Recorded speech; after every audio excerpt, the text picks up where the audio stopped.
Hello, it's me. We're here. We're doing a recording. Zach's also It's a here. video.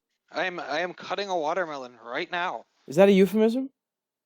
No, I'm legit. There's a watermelon and a very sharp knife, and it was once a whole watermelon, and it will be in like 8 pieces by the end. Baby, come take a slice of this watermelon.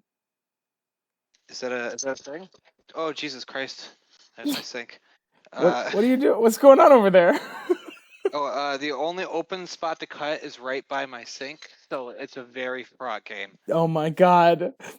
I'm still unpacking. The new apartment is a blessing and a curse. All right, you're cutting watermelon in a new apartment, and I'm sleepy and aggressively sober. I think that's the turn of phrase I'm gonna go with. I'm aggressively sober.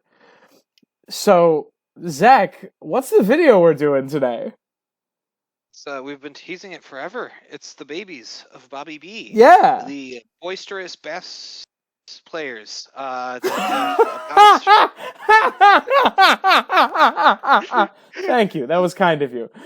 There was a that have bounced from the birthing sacks of Uh, our favorite king. Bobby B's birthin behemoths, shall we say? Yes. and other nightmare sentences. So, Zach, what Yes. we did, Yeah. you may Yeah. recall, what we did is we issued a survey to all of you fine folks, and you fine crazy humans responded for some reason. Many of you. Yeah, but Catch like, me and Tom submitting our own ideas. yeah, like a non-zero number of people submitted. Zach, Yep. I have a survey here with 56 responses in I think I only submitted like it. 6 or 7. And Like, granted, a lot of them are from one person named Jake Abe. We know Jake Abe. We love Jake Abe. Jake Abe loves we do to love hang out Jacob. in the comments. Thank you, Jake Abe. We're gonna shout you out a couple more times over the course of this video. But, like, on the whole, it's great, and I'm gonna call it a rousing success. And I'm excited to do this and also more things like this in the future, because some of these things are really damn funny. Yeah, I agree. We should do a secret targs one eventually. Oh, yeah. And also, what do you call it when Jake Abe wants to move somewhere but he can't use his arms or legs? Uh, uh, I don't know. But my hand is on the button. Oh, Jake Abe rolling. Oh, all right, fine, okay. What do you call it when Jay? What do you? Well, no, nah, never mind. We're gonna lose a subscriber when it turns out that Jake Abe like lost his arms and legs in Vietnam or something. No, I think I no, we're only gonna lose like. Well, never mind. Never mind. We're skipping the jokes this episode. I hope everyone is ready for sober analysis. The sober analysis of who is Bobby B's kids? Yeah. Who are they? Who are these people? Yeah. So you might notice, attentive viewers might notice we have a different setup in here, right here, right? It might be difficult to see, but we did actually take inspiration from another YouTube personality in the A Song of Ice and Fire community for this setup. What's his name? I can't remember. What's his name? Oh goodness, yeah. I think of like sort of like stretching your arms out and like their wings and just like falling gracefully. Is that what it He might be is? Australian. Oh, it was Keemstar. Is that what I thought it was? I thought it was a flying poison type Pokemon. The Gen 2, I think, was his name. Maybe is it Zubat? Man, maybe that's wrong. Zubat? Uh, Yeah, that seems wrong. Well, first of all, Zubat was Gen 1. Like, don't want to Zach, date myself here. I want but you to know that I just put a tally on the on the big whiteboard that says you undercut one of my jokes. I'm not telling you how many there are, but there's a lot. when do I get a free Slurpee? Give you hold on, wait. I need to wait 3 more seconds. Give you a good slurp of D's nuts. Oh, are we officially past the swearing mark? We have fuck dicks, penises. Daily. Oh, I thought you were like giving advice. YouTube gets mad when you swear before the 5 minutes mark, for anyone who isn't familiar with that joke. Speaking of which, we are now at the 5 minute mark and we haven't written a name down. Zach, do you have anything to add? Or do you want to get in to this analysis of these true nightmare comments that we got in this thing? I mean, some of them were actually pretty smart, but you're right. A lot of them weren't. Oh my god, some of them are, like, Zach, I hope you're prepared, because I am going to read every comment in full. By the way, we will have, this spreadsheet in the description, if anyone wants to take a look. This spreadsheet and everything, like all the data we collected, if you can call this data, everything we collected will be in the description. If you want to make a scatter plot for whatever, like, if you want to assign values to some of this dumb shit, you can. It'll be down there. Send it to the fan art email address and we'll look at it. I can't wait for us to have a data video before a fan art video. I'm really excited for that too. I thought we were gonna do a Picard video first, but you're right, a data video does sound good. Zach, actually, I do want to talk about Star Trek at some point soon if we have the time. I have something very interesting that I think we should talk about. Zach, do you want to talk about Star Trek right now? We can hard pivot into a Star Trek episode. This is the babies of Bobby B. Bobby B, unbeknownst to you, was Q the entire time. I've drawn an Amogus, by the way, so that people in the comments can stop getting mad at us. Is it Jake Abe who keeps getting mad at us in the comments? I think it might be Jake Abe who keeps calling me out for not drawing a Mogai. This episode is basically written by Jake Abe, so we should draw an Amogus for sure. Zach, the echo effect that just happened on your mic. Yeah, I know. I think this room has an insane amount of reverb. We call this room the sex theater. I didn't know it had good acoustics too. It's good to know. Zach, will you please give the Gandalf quote where he's giving Frodo the ring, the like keep it secret, keep it safe quote? Hold on, I just had to go back in the room. Keep it secret. Keep it safe. Christ, that actually sounds fucking awesome. I guess I'm like, when I start recording like my video essays that I'm gonna promote in this channel once they're up, I guess I gotta record in that room for like badass reverb on the low end of my voice. Oh my god, that's so good. All right, Zach, are you ready? Mm-hmm. Here we go. In no particular order, from Locke, Edric Storm. I mean, Edric Storm is like canonical, right? I mean, well, nothing is canonical in this series, Zach. True, we have to discuss that there is a possibility that it might not be true.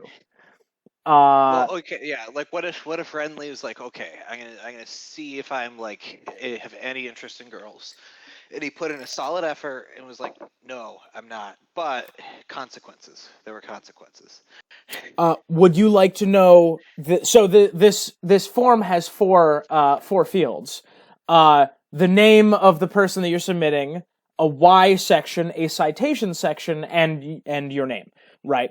And the name of the person who's submitting it. The why here is because that's one of the sickest names ever written, and if that doesn't exemplify what this fandom has become, I don't know what does. Yeah, I agree. That's definitely the fandom. Well, because it sounds cool, Zach. That's why. Oh, I just realized that I fully did not do a mic check. I sure hope this doesn't sound like trash. It could sound like trash. We don't know. Zach, I'm gonna put this in like high in the right, like high on the I like it. I'm like mid on the I like it and high on the believe it. What do you think? I mean, like Gendry takes Edric's role in the show a little bit. I do love that he's saved. He is spared by Davos, and I think like the narrative purpose he serves is phenomenal. So I actually really like him being Robert's bastard. So I think a little higher up on the like it, but it can be all the way confirmed. Yeah, like it has to be. Okay, I'll run it up a little bit. We like Edric Storm around here. Mm-hmm. By the way, the citations that Locke submitted were Joe Mama. Very nice. I think I also submitted Edric Storm on there, so I'm sure he pops up again. Oh, there's going to be some repeats. All right, moving on. Zach from Jacob. Sweet Robin. We knew we were going to get Sweet Robin, right? We Yeah. knew that this was going to happen. He's definitely not John Aaron's kid, and that's already credibility. Yeah. Because if you can say you're definitely not your father's son, the next most likely candidate is automatically Robert Baratheon, just because man's prolific. Zach, not that I'm upset, but do you have another room to go into, or are we going? I did go into another room, Tom. This room also echoes. Oh my god! They all echo, Tom. Zach, the first one didn't echo. The first one was great. The first one, did you want me to record the entire thing? Well, I guess I had to lay down in my kitchen. Hold on, let me grab my pillow and lay down on my kitchen floor. Go get another watermelon. I'm going to be lying down. My roommate's going to come home, potentially like with somebody who is befriended down here, and he's going to see me talking to you, lying on our kitchen floor on a pillow, eating a slice of watermelon. And I'm just going to be like, "Hey, what's up? Oh, nice to meet you." To the other person. Is Zach, is something wrong? No, this is actually pretty normal. Hold on, let me try it. Is this room better or worse? That room seems about the same. This is the kind of hard-hitting stuff that you come into the Interesting Nerd Club for, by the way. You're getting an audio tour of my apartment. This is the room that echoes a lot. This is the room that echoes slightly less. This is the room that's roughly the same. This is actually the room that's going to be my bedroom. We call it the, gymnast fucking room, I think was the rename, because the other one was too long. Okay. Perfect. Wonderful. It is a really sloped ceiling, so it'll be the optimal room for a gymnast to have sex in, right? Would it? Yeah. Like if you have the ability to use your legs really gracefully, a sloped ceiling has a lot of potential. I do not understand the physics of this. Fuck it. Zach, describe the physics of this, please. Okay, so, well, I mean, you have to get everything, locked and loaded, and then you have to just see, how much, you can move things around. Okay. If you're flexible enough, the slope ceiling there is a great thing to put arms, feet on, to change angles, to spin around if necessary. It's just an extra thing to grip onto. What do you mean grip? I've never gripped a ceiling before, Zach. Okay, not like hard grip, but to put weight against for leverage purposes or movement purposes. Zach, technically, you could move around your entire house right now, Tom, lying on the ground, pushing off of walls with your arms. That's true. I could do that. I would find it difficult to get to the middle of the room, but I could do that. Yeah, but and if there were multiple slopes and angles, that would offer new possibilities of directions you could push. Yeah. Okay. Yeah. Yeah. Zach, I hope you enjoy your gymnast fucking room. I also look forward to you announcing that you are changing career paths to become an Olympic gymnast. I have to now, right? Mm-hmm. I have to give up everything I've done in the 29 years of my life to now become a gymnast in a family that has severe arthritis problems. Zach, I need you to stop giving the internet information about you. They don't know what kind of years it is. I could be a very old dog. Zach, Sweet Robin. Continuing with Sweet Robin. We're on 2 of 56. 2 of 56. Well, it's going great so far. Yeah. Okay. So I'm gonna read this why here, right? Okay. Hold on. Before you read the why, I just want to confirm I am lying on the ground in my kitchen eating a watermelon, and somebody absolutely will walk in. Lying on the floor. I've come undone. Lysa was in court when Robin was born, as was Robert. John Aaron was shit in bed and couldn't have kids, and Robert was known to be a womanizer, so she'd think he'd be a good shag, and he knocked up a lot of women, so if she really wanted to have a baby, he'd be a good person.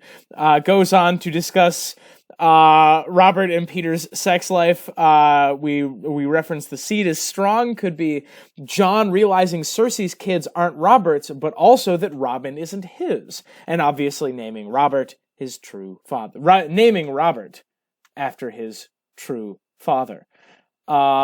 Also, I believe Jon didn't know, but even if he already looks after Maya Stone in the Eyrie, so clearly shows affection toward Robert's bastards, and saw Robert as a son, and blah, blah, blah, blah, blah, blah, blah. Citations, quote, "A man will tell you poison is dishonorable, but a woman's honor is different. The mother shaped us to protect our children, and only dishonor is our only dishonor is in failure." That's a quote from Lysa implying she'd poison Robin to protect him. Zach, I kind of buy it. He is kind of being poisoned. I think the only thing that does make me buy this is he's Littlefinger's kid. Makes so much more sense. Because we know Lysa Arryn really, really is into Peter Baelish. And Peter Baelish has been in to Lysa Arryn on at least one occasion. In a more physical sense. Yes. They went to the gym. They went to the gymnast fucking room. However, yes, that's our euphemism for fucking. It's going to the gymnast fucking room. Just in case. So yeah, we don't. Just in case kids are watching. Yeah, we don't want them to know about sex, so we say going to the gymnast fucking room. Why don't you just say to the bedroom? Oh, that's vulgar. Zach, I am. People do in bedrooms. They fuck gymnasts. Zach, what do we think about Sweet Robin here? What do we think about Sweet Robin? I think that he is not Robin Arryn's kid. Is 100% confirmed, or at least as close as you can get to it. He didn't go on. He didn't live long enough to go on Sir Maury's show and be like, oh, Lord Robert Arryn Le Vale. You are not the father. And then the whole tourney ground stands up and cheers like that one scene from A Knight's Tale. Yeah.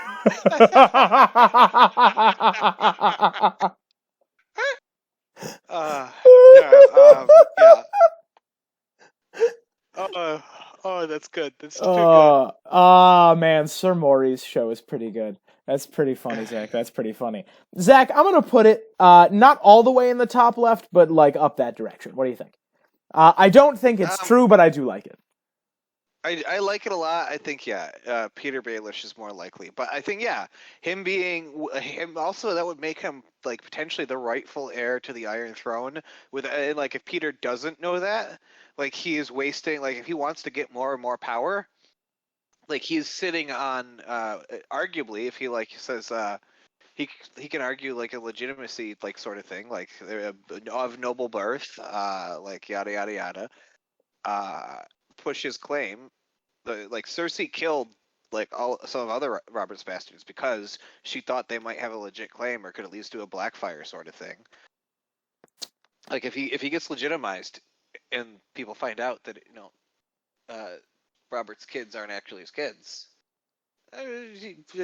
Yeah, exactly. That's a waste of resources on Littlefinger's part. Yeah, I slowly poisoning the kid. I would certainly not be upset if he ended up being Robert's kid. In that, and it sort of fits in kind of an ironic way, doesn't it? Yeah. Sweet Robin is kind of exactly the opposite of Robert. Like another person we'll talk about a little later. But you know what? Why don't we put a pin in that? We'll come back to it later when we talk about that other person. Fair. All right, up next, Zach, we have from Henry. From Henry. That's a good name. I like the simplicity of that name. Renly Baratheon. I knew we were gonna get Renly also. Oh, I love it. This is going all the way at the top, no matter where else we put it. Quote. I really like Renly as a Bobby bastard. The main thrust of it is that Stannis is distinctly Stannis in description. Bobby is definitely Bobby, but Renly doesn't stand on his own. He's described as a young Robert, for example, when Ned meets him in Game of Thrones chapter 27. There's also a scene, around when Brienne gets her face munched by Biter, where she sees Gendry, a known bastard, and thinks this looks exactly like Renly. I remember that scene. She looks at Gendry and thinks, oh my, holy shit, it's Renly. And I think that would actually fit. We also took a look at the timeline. The timeline does work. Not like, Robert has to be like having a ton of sex as a teenager, but like, I mean, teenagers are like famous for like having lots of irresponsible sex. Like he would have had to get a person pregnant when he was around 15, but I mean that's exactly what Rob did. That's exactly what Rob did, right? Yeah, that's exactly what Rob did. There's like other like characters of similar age that like have fathered children in the books. It's not like that's like something George R. R. Martin strays away from. Like that's totally believable. I think like that there's no like direct evidence. I think the like Renly being like a lot like Robert also has important thematic qualities. Like the fact that like I was watching a alt Swift X and Glidus thing where they're talking about how like if Renly had just like kept his position as Lord of Storm's End, backed Stannis' claim, gave him the support of his armies, marched on King's Landing, he would have been the second most powerful person in the realm and assumed absolutely no risk to get there. And also, he would have inherited when Stannis died. Yeah, he would have been the heir to the throne. Yeah, no, I mean, him being like very like like I'm gonna go do my own thing, forget convention, forget the rules. I'm doing this for me is like total Robert Baratheon move. So I think it might just be more thematic. Yeah, that is exactly the kind of thing he'd do. I again don't think it's true, but I do like it. Yeah, and I think him just being a smaller version of Robert is supposed to be like the trying another Robert Baratheon cannot sit on the throne, like somebody who basically will just be there so he can like have a bunch of swag and throw a bunch of parties. That's not where this story is going, sort of thing. It's one of the things about that George Martin likes to stress. A good conqueror does not necessarily make a good king, and in fact, usually it's quite the opposite.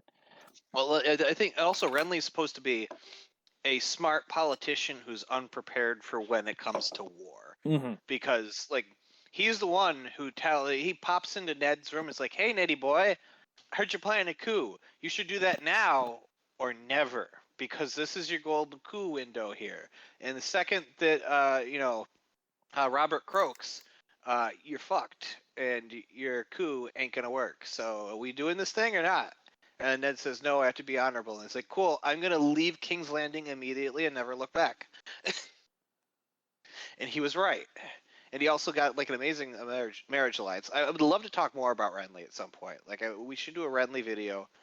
Even if we don't have a theory, I just like the character a lot. I've reminded everyone of the existence of the word kuwu, and now we're moving on. Kuwu. All right. Kuwu. Kuwu. This is a cute little kuwu. Yes. Zach, moving on from the Omni Robert with citations. Oh, I'm sorry. Henry is one of the few people who did like provide good citations, and Henry, I want you to know that I didn't read them. For anyone who wants to, A Game of Thrones chapter 27 and A Feast for Crows chapter 37. Moving along, the Omni Robert presents a theory that was, quote, revealed to me in a dream, unquote, titled Perrin Ibarra. Quote, Perrin is oft shown wielding a giant battle hammer and blacksmith's tools like Gendry.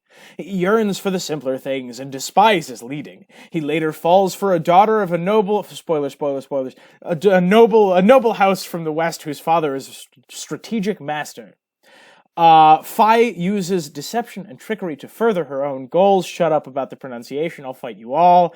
Perrin also despises her lord father, BT Dubs. He leads his people to victory and is a huge hulking man with a black beard and a mane who wields an axe and makes an alliance with wolves. Oh my god. This goes on for a long time. This Isle War impregnates her. This is very likely Rand is also Robert Baratheon's bastard. Oh my god. The Isle are tall, fair-skinned with dark hair. If Robert wanted to hide, he would be perfect as an Isle. Oh my god. He's bringing up a single yesterday, one of George's time travel stories. Wow. And then in all caps, all right, I've dropped to the bottom paragraph, in all caps, quote, well, in Frank Herbert's Dune, the water of life is a drug that allows when tripping a user to view the past of his life and his ancestors and experience as if they were their own, where you could die. So what if Robert went back in time so far that he went back a turning of the wheel and impregnated an Isle woman, thus creating the dragon reborn? Though that is only one bastard, Robert, through body jacking his ancestors, could have created every bastard, nay, everyone. Was that in the footnotes of Maggie the Frog's prophecy?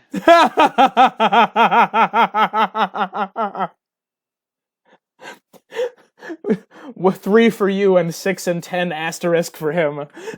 Asterisk, this is the low end. Results from previous universes do not guarantee future outcomes. So, Zach, Perrin Ibarra.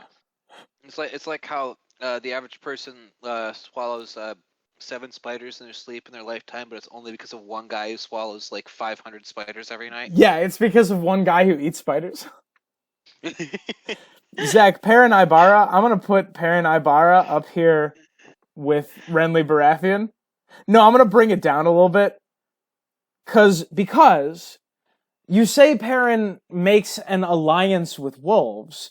That's true, and it is thematically related to Robert's alliance with the Starks.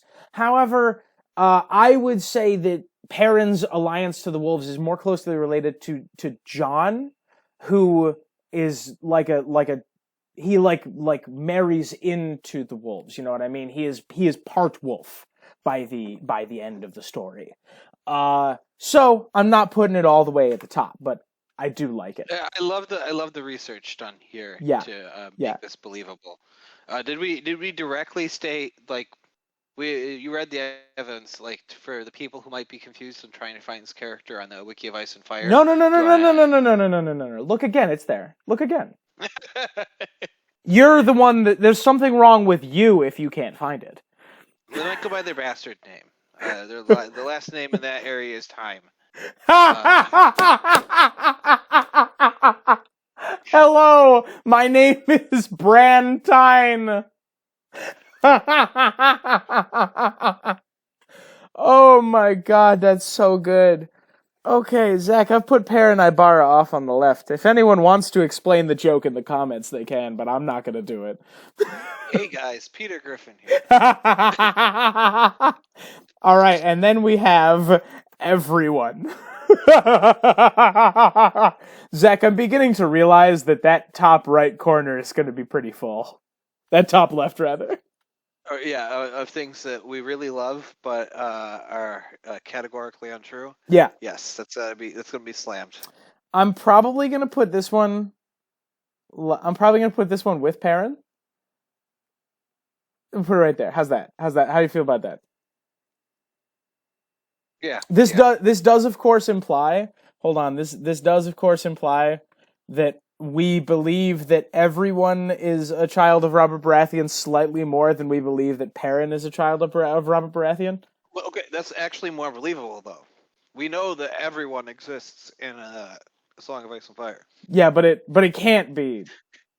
Jesus Christ, it can't be Renly. I mean, Maggie was bad at math theory. Could also kick in here. Maggie was bad at math theory. I'm gonna do some rearranging here for a minute. I'm gonna pull Renly back a little bit, and I'm gonna pull Sweet Robin back a little bit. Nobody pay attention to this. We're organized. Everybody, shut up. There we go. We're gonna do one of those. There we go. And then bam. I'm not even watching the stream because I'm too busy eating a watermelon. Oh yeah, you're eating a watermelon on the floor. How's that going, by the way? It's going great. Good. nobody has popped into my apartment yet to see this absolute tragedy of a thing that's happening. I have a gamer headset on. Also, it's plugged into my phone. I have a pillow folded over so that like my neck can be at like an angle where it doesn't hurt. Because I've been working my oh wait, we're past like 35 minutes whatever in my ass off all weekend. Oh, your ass. So I'm just my ass. I've been working my ass. You're working your ass off. So I'm currently in a apartment where nobody has fully unpacked. I am eating a watermelon on a kitchen floor with a pillow folded over and a gamer headset plugged into my Android phone. I'm currently staring at a microwave. It's actually a nice microwave. It's a nice kitchen. All right, It also has a laundry. Oh, also, I should note my kitchen is also my laundry room. Oh, good. So there's some Downy over there. Feel free to draw an artist's interpretation of this scene. Zach, I cannot because we are 30 minutes in. We are through 5 of 56. That was to the comment section, Tom. That was not to you. Also, let's you know what? Go fuck yourself. I'm gonna do it right now. Okay, excellent. Also, like, don't worry. Half the answer is gonna be Renly, Sweet Robin, and Ned Dane. Okay, here's a stove. Here's a washing machine. I'm still not watching the stream, so that's fine. That's fine. This is for the viewing audience. Here you go. Right, and then here. I do watch our video. Here is you. There you go, and you're like, very placid look on your face. And there is a phone right here because presumably you have just dropped a phone on your face. I'm actually picking up my phone right now, and that was dangerously close. Now that I've heard this a drawing. It's a very funny drawing. For the people who have been waiting an inordinately long amount of time to hear our Song of Ice and Fire stuff, I apologize. But for the people who are here for the inane ranting, eat your heart out, Jesus Christ! Yeah, there's a good chance that this episode goes to 90 minutes, and that's what you're gonna get. Gods, I was wrong then. Gods, I was wrong then. Zach, from Dev, another person for whom this was revealed to in a dream. I wonder if these dreams are related. I just want to say, Dev, huge fan. I love the song Booty Bounce. Keep up the good work.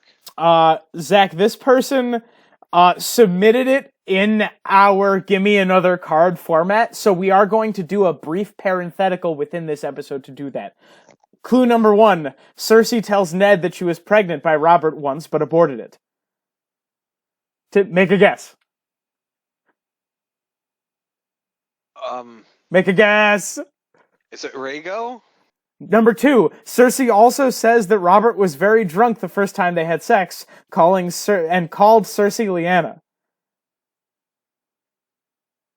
Sardantos? Number 3, Baratheons have magic blood through both Targaryen and Storm King lineage, and the first Storm King was rumored to be friends with the children and was a first man. What? Viserys? Number 5, Baratheons are described as being tall and powerfully built with strong, square jawlines and black hair.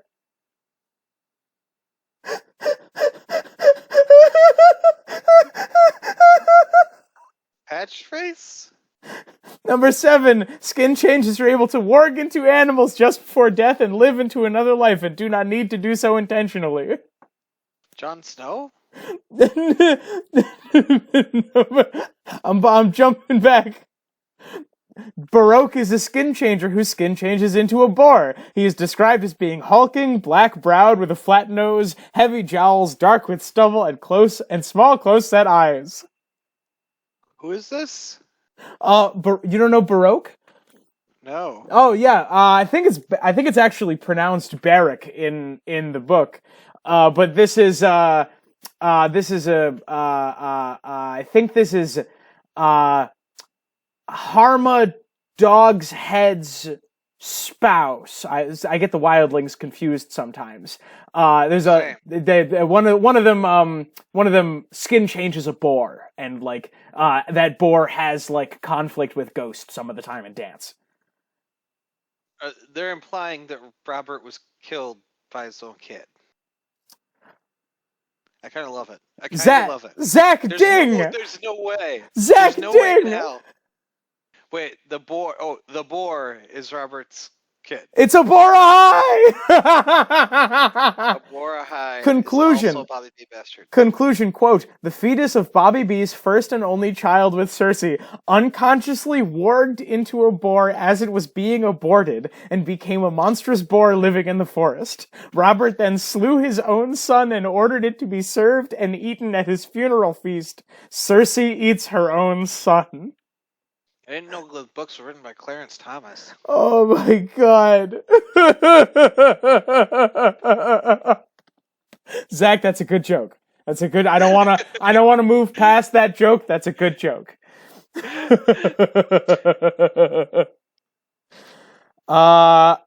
Yeah, there's a couple of additional pieces, but that's it. So I'm going to put this in here. The boar.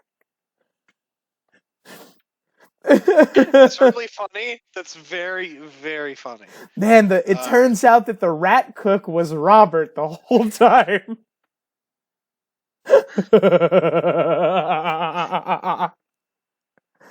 Oh my god. I'm going to put this all the way in the top left. All the way up there. Posthumous kinslaying. Oh my god, that's so good. Actually, I'm going to put it like right here. I like it so much. It's so good. Okay, there you go, Zach. That's it. It's also like it's sort of like Saturn eating his own children, right? Yeah, it is. Kind of. As long as you don't stretch for it. Yeah, sure. Yeah. Yeah. Yeah, we're bringing mythology into this. Yeah. Zach. Sexual evidence. Zach from Jake, who I assume is the same Jake. We have another Robert Aaron. Robert Aaron again. Yep. I think we can safely say we talked about it. Yeah, in the Y section is the namesake of Robert Baratheon. Gets the name from Robert Baratheon rather. Darkish hair and blue eyes, and Lysa and Bobby spent a lot of time together in King's Landing, both in unfulfilled marriages, and I think that is very reasonable. Yeah. Moving on, we have another. Oh no, I'm sorry. We don't have another Edric Storm. We have another Edric. Zach from Jake Abe. Edric Dane, rather. Today's video is sponsored by Jake Abe. We didn't. Yeah. I'd like to take a moment to talk about Jake Abe. Jake Abe. It's hard to determine what product you're going to turn another human being into, right? I was thinking of VPN. Right now.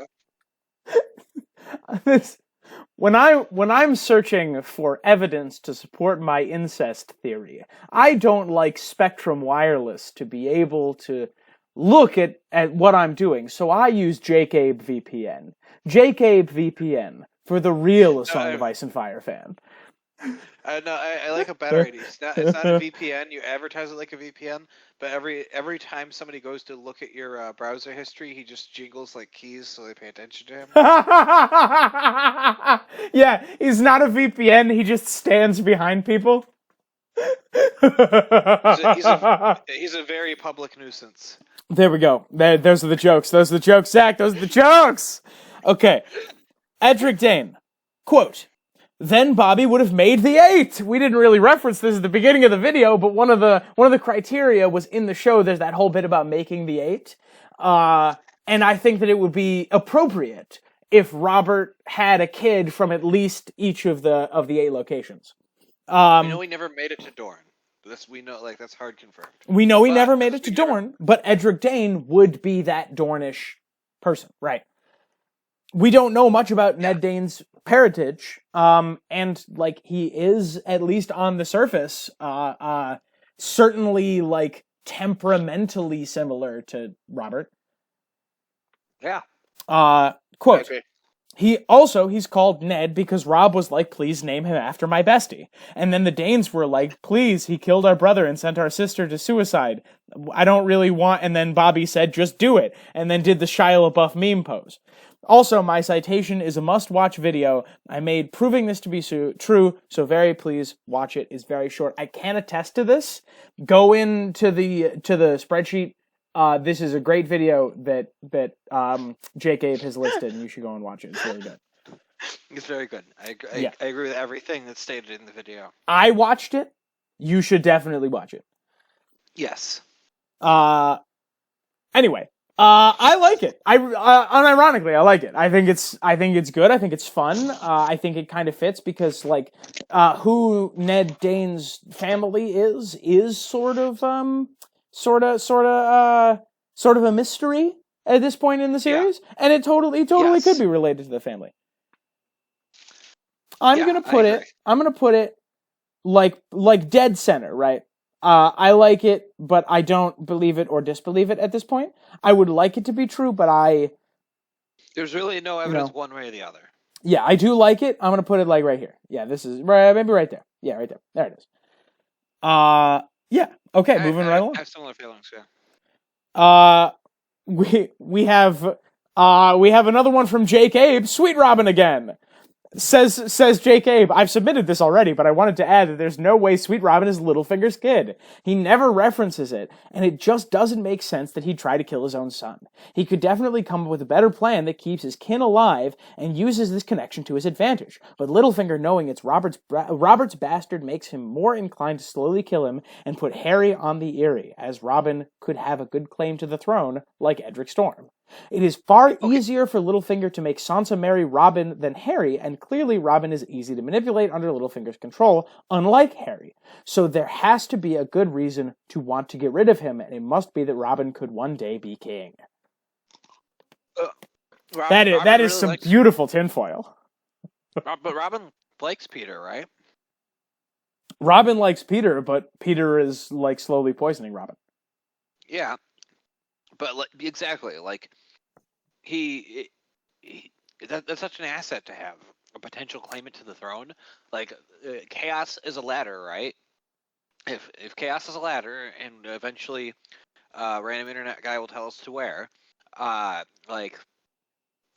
out to random internet guy, by the way. Then he absolutely should be holding on to as many powerful assets as possible.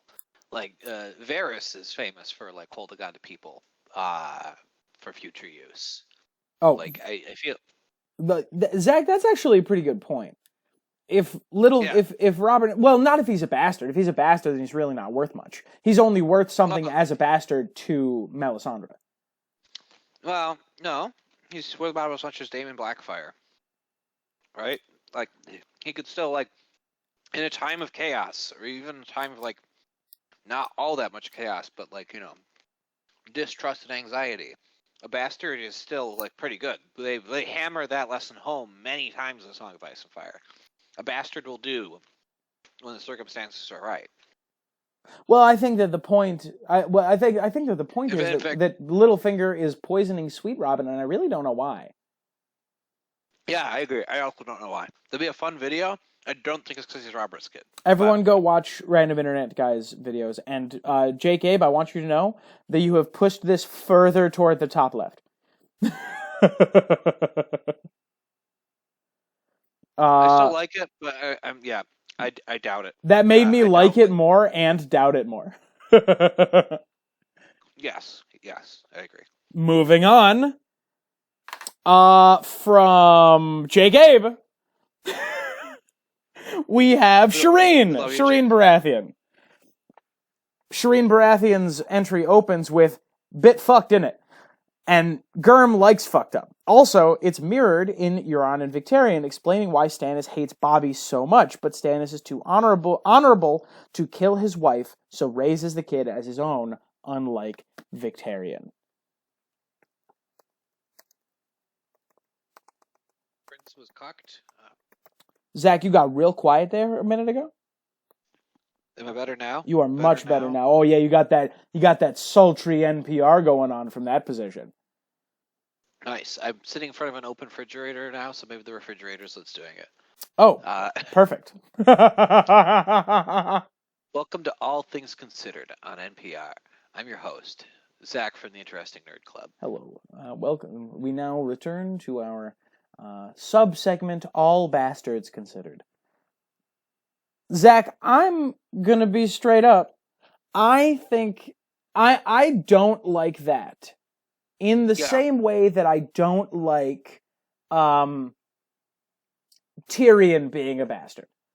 Because it is meaningful that Shireen is Stannis' kid. Yeah, Shireen is Stannis' daughter. Stannis loves Shireen literally more than anything else in the world. Is that a fair statement? That is the thing that matters. This is the person that matters to him. Yeah. And would it be interesting? Sure, it'd be interesting. But I think that no. I think I'm actually going to put it pretty close to the bottom left. No, I don't like. Actually, I do kind of hate it. Zach, do you kind of hate it? Yeah, I kind of hate it. I agree. Yeah, Zach, I kind of hate it. I kind of hate it, and I'll put it down there. No offense. It's an interesting theory. Thematically, I think it's bad for both characters. Oh, Zach, we have one that I'm a huge fan of. Go for it. In the why section, there are no characters. In the citation section, there are no characters. In the your name section, there are no characters. And in the name a child section, there are the words Sir Pounce. Sir Pounce.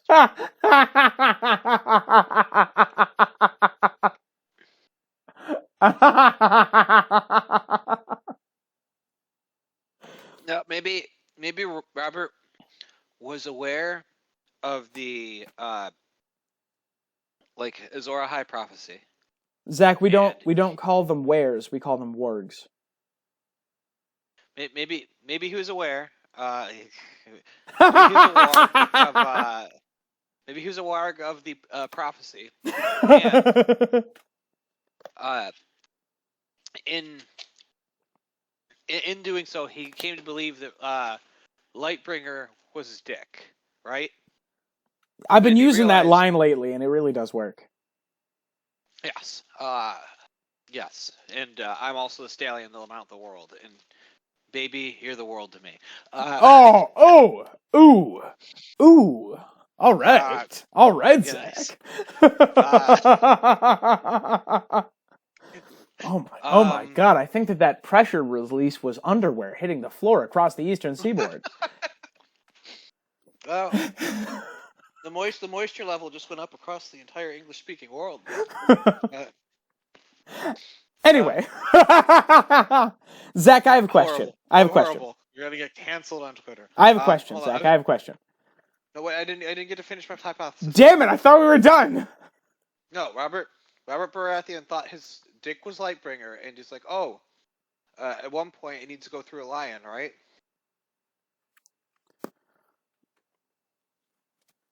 First I need to plunge it in water, then in a lion, then in my wife, and then it'll come out flaming. And then later it really burned, and he's like, I did it. Zach, are you ready for me to say something that we're both really going to regret? Yes. Will you please send us fan art of Robert Baratheon's flaming sword?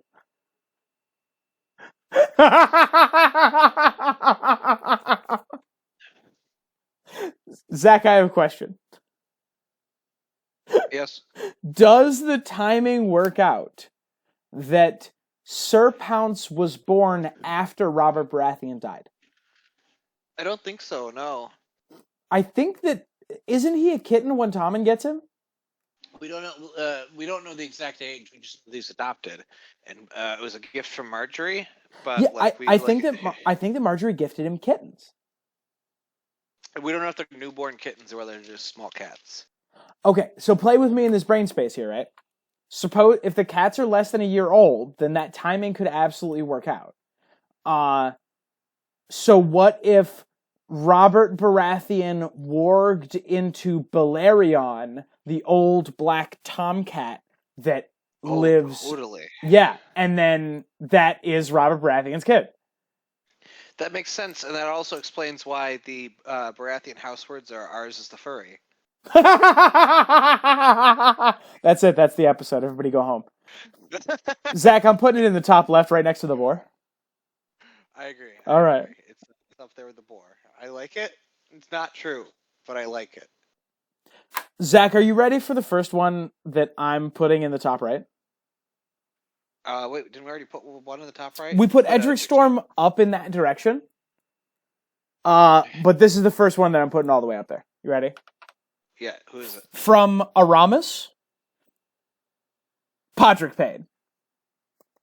We talked about this actually when, like, I think like you mentioned Pod when he first got submitted a while ago, and at first they're like, that'd be neat, but I don't think there's evidence for it. And then we looked, there's like decent evidence for it. It kind of works, Zach. It's super like thematically appropriate. If he is like just like he like Tyrion calls him the perfect squire, basically. Like, even though he wasn't like physically strong, he was just phenomenal at doing his job. He saved his life, and like Robert was never the perfect like knight, but he was a phenomenal warrior, and he was the kind of person you would want to serve in battle with. And it's made very clear that like Robert was always at his best when he was in charge of an army, and like Podrick is always at his best when he's like helping somebody out in like that sort of context too. Yeah, and it's a neat little thing if he's Robert's kid. Yeah, like it is. Lot. And I believe he has his mother has a bastard child from like somebody else. Like I think he has like a half brother from a non-marriage or whatever. Does he have a bastard half brother? I think so. I'm trying to remember this, and I think that you're right. Somebody leave. So I want this comment section to be full to bursting with discussions of these theories. I would love a like real in-depth Podrick Payne discussion, because thematically he really does fit for some of the same reasons that Sweet Robin fits. That he is like in temperament, he's kind of exactly the opposite of Robert Baratheon. But he steps right up to the plate when he needs to. And like the physical description kind of fits, the timeline kind of fits. I kind of like it, Zach. I actually like it a lot, and I think that it might be the case. This is the first one out of all the ones on this that were submitted that actually got me closer to believing it out of all of them. Yeah. I either believed or like could see some other ones. This one's like, yeah, that's a solid like potential candidate. So kudos to whoever submitted that. Shout their name out again. Aramis. Shout out to Aramis.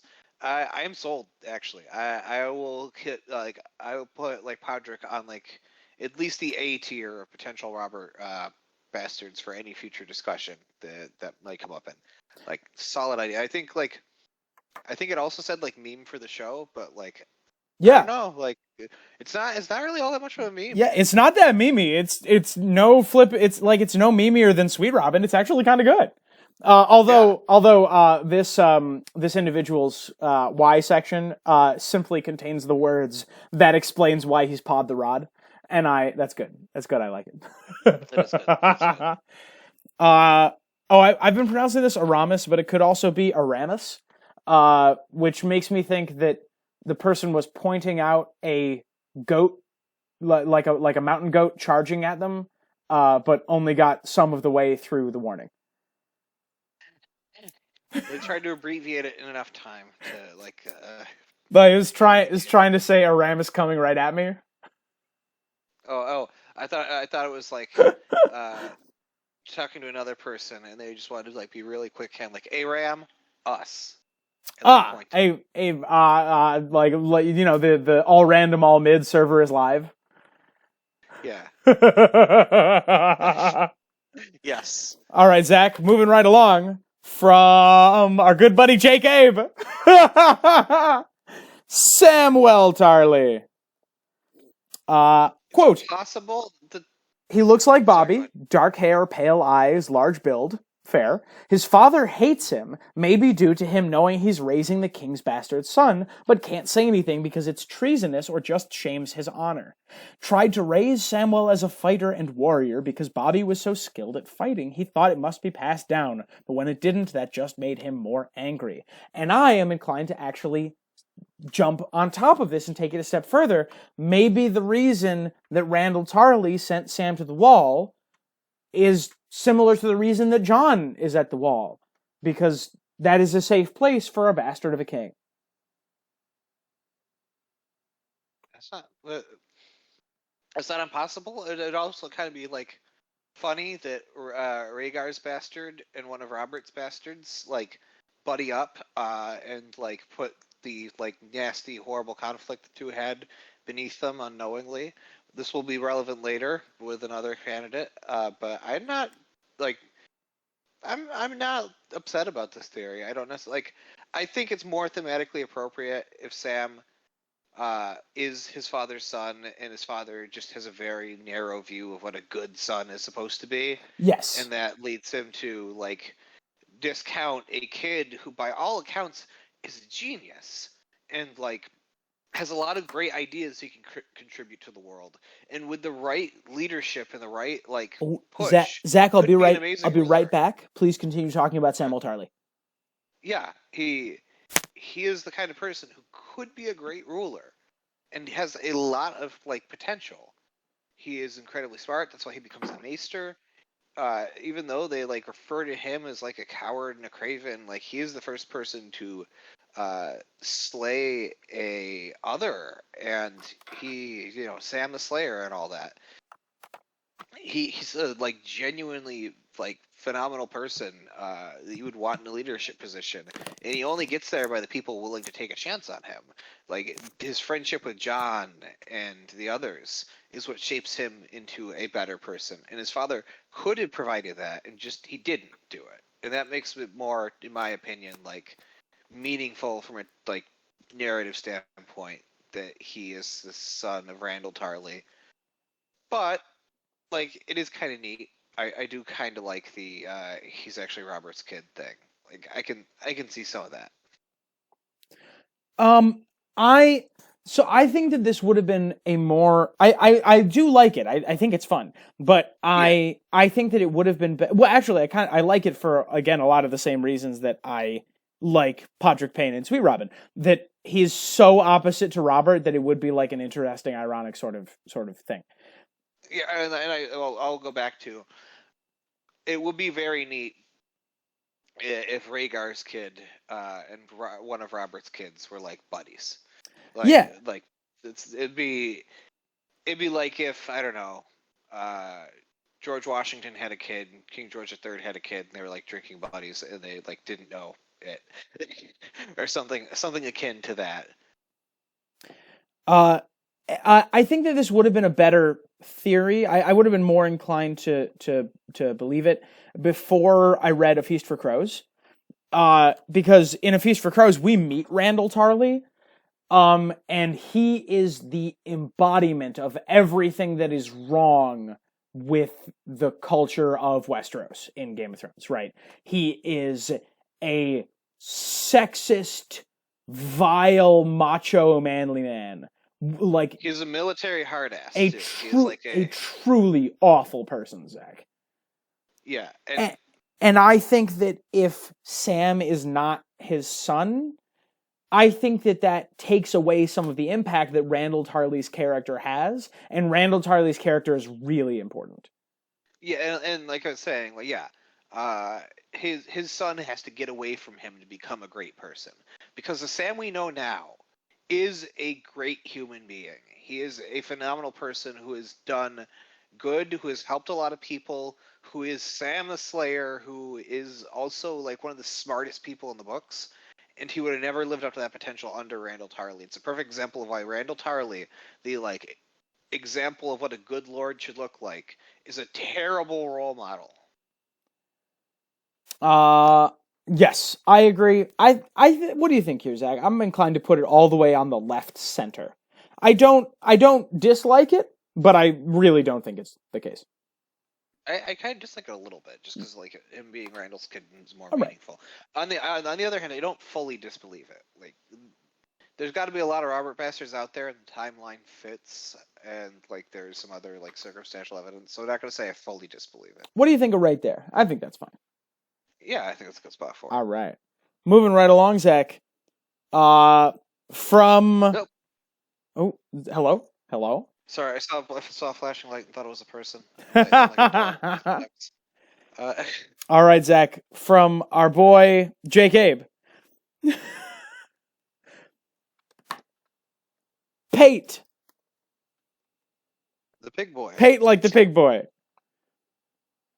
Pate is a common boy who somehow was able to study at the Citadel far away from his home in the Westerlands, and after 5 years with no chains he is still allowed to stay, when surely by now he should have been kicked out, especially considering he can't be paying for his education. It's far more likely that he's a noble bastard of someone who would be able to support him going to the Citadel. We know Jon Arryn looked after Bobby's bastards, so probably told Pate's mother that he could send Pate to the Citadel and make him a maester, but that's all he'll provide so as not to make Pate and his mum too greedy. We know Pate isn't very smart. He's in bed with a woman named Rosie. Pate was born in the first year of the False Spring, or the first year of Robert's Rebellion. So it's possible that either before or after the tourney of Harrenhal, Robert slept with Pate's mom, etc., etc. He's only able to reach Jon to make this deal. I also do believe that Pate had no idea who his father was either, because his mother was too ashamed to call him a bastard, or because she thought he was safer not knowing. I kind of like it, to be honest. Yeah, I went in skeptical, but Robert just has a kid somewhere, realized a commoner was pregnant. She came up and said hey, what's up? He just threw a ton of gold at her and said this will take care of him, which to a common person, yes, it will. That's more money you'll ever make in your life. You take it. And then she used that to raise him. And the reason he can afford to stay at the Citadel, even though he hasn't forged a single chain yet, is because he's still got tuition. Yeah, I can buy it. Yeah, I can too. I kind of dig it. I'm going to put it in the middle of the top left quadrant. Okay. Yeah. All right, Zach. Moving right along from Mr. Silver, Jon Snow. There's Jon. Jon Robert's Snow. rebellion happened because Lyanna Stark loved the right woman. Robert Baratheon loved the right woman. Citations. Robert was way into Lyanna and was a total stuffed muffin. Neither of them seemed sexually conservative. Don't tell Robert it's his. He's kinda cringe. Promise me, Ned. I'm just gonna run that by you one more time. Don't tell Robert it's his. He's kinda cringe. Promise me, Ned. Robert be sussy for real, no cap. Promise me, Ned. Yeah, there we go. Raise this kid straight up as your own, for real, no cap, and then she died. I'm putting it all the way down here, Zach. Yeah, it's not believable. It completely appends a lot of the story. It's the one woman who Robert desperately wanted but could never be with. 7 kingdoms couldn't fill the hole she left in me. Oh my god, there's so many. Here we go, Zach. We're carrying on. Carrying on. Moving on. There's another one. Aegon Targaryen.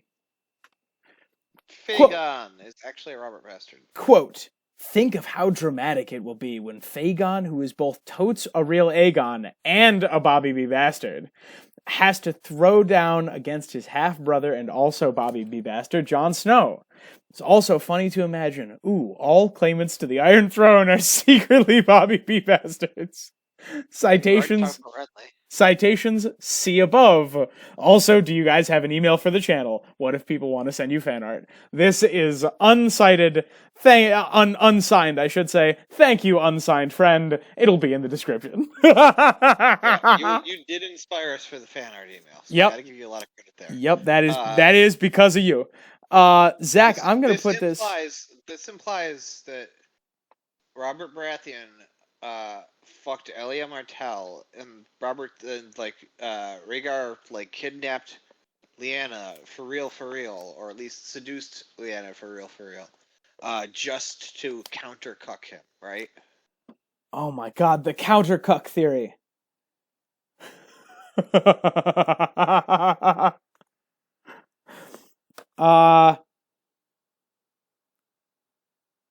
mean, what do we do? I mean, I don't even know what to do with this one.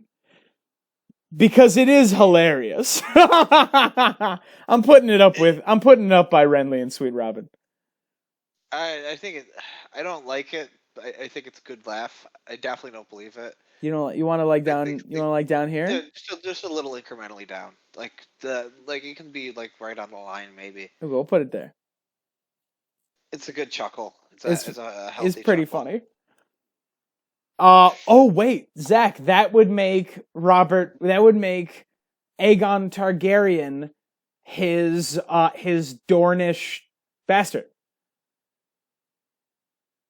That's true. I don't know how he would have gotten King's Landing in time, but unless you have a fucking really hot Elia Martell absconded to the Stormlands at one point for one night of absolute muscle caressing although no, he was in the Vale. She went all the way up, she could get to the Eyrie, went all the way up the mountain pass. I was like, I'm here to be absolutely demolished by your hammer. Maybe and these are not the hammer. Maybe he stopped off on Dragonstone. And she was at Dragonstone at the time, because that's where Rhaegar liked to hang out occasionally. Yeah. Yeah. he just swings by Dragonstone, and he's like, "Hey, what's up?" And he has one sweet, passionate night with Elia Martell. Walk into Dragonstone like, "What up? I got a big cock." And Rhaegar walks in and is like, "I can't believe this.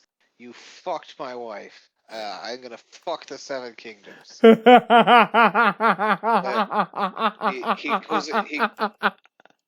He lights up a bunch of glass candles and said, "I've come to make an announcement. Robert Baratheon's a bitch-ass motherfucker. He fucked my fucking wife."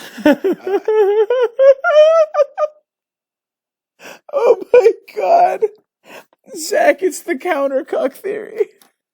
The countercuck theory. Theory. All right, Zach, I'm moving it. Hold on. I'm not sold. Come here. I'm taking it, Zach, and I'm moving it up here. I'm moving it back to where I had it originally because I like it now. Okay. I don't believe it, but I do like it. It is funny, though. It is funny. Zach, I think we have a legitimate one coming up now. All right, good. Yeah. I hear it. One that may be legitimately original. This is from a person whose username is Lancel Lannister or who is actually Lancel Lannister. And this person says Amarai Frey. And Zach, I'm setting you on research duty right now. Look up Amarai Frey right now. Amarai Frey.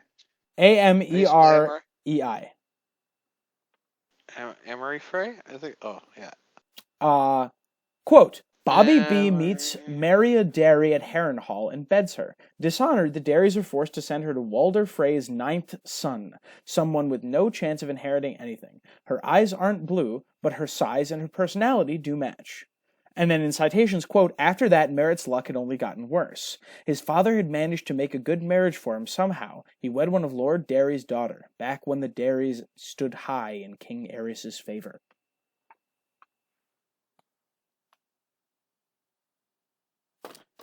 Amarai. Amarai Frey, nicknamed Gatehouse Amy? I remember her being mentioned, but I don't remember anything about her. This is the part of the show where we actually seriously consider someone's theory. When she was young, Amarai was discovered in the stables having sex with 3 grooms at the same time. I mean, if that's not a trait of Robert Baratheon, I don't know what is. Yeah. And her mother was Mary Adair, who, let's take a look at her.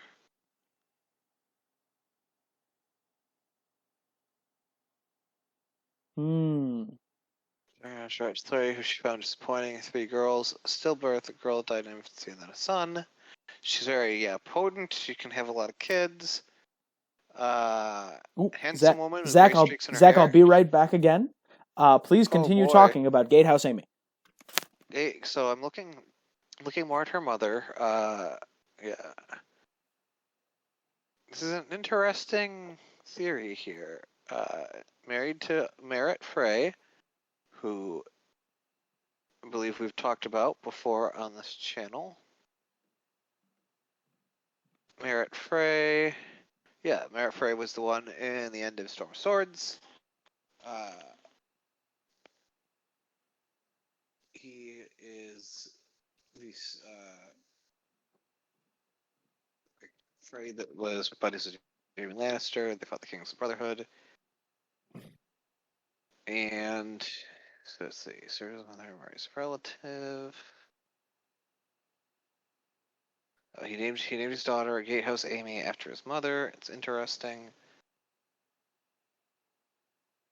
Manning Craig consonants, no respect for Rusness. Yeah, so I'm trying to fit Mary Derry. There's 5 daughters. Oh, he's Little Walder's dad. That's right.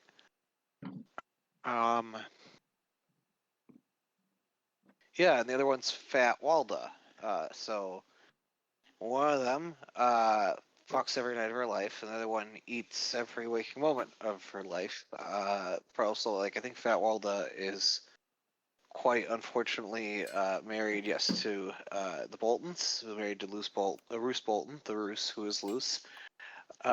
So I would stress eat every day of my life if I was married to the Boltons. I actually lied, and I've been here the whole time. I heard all that stuff you said about my family. Oh, okay, excellent. I'm sorry who had to marry the Boltons.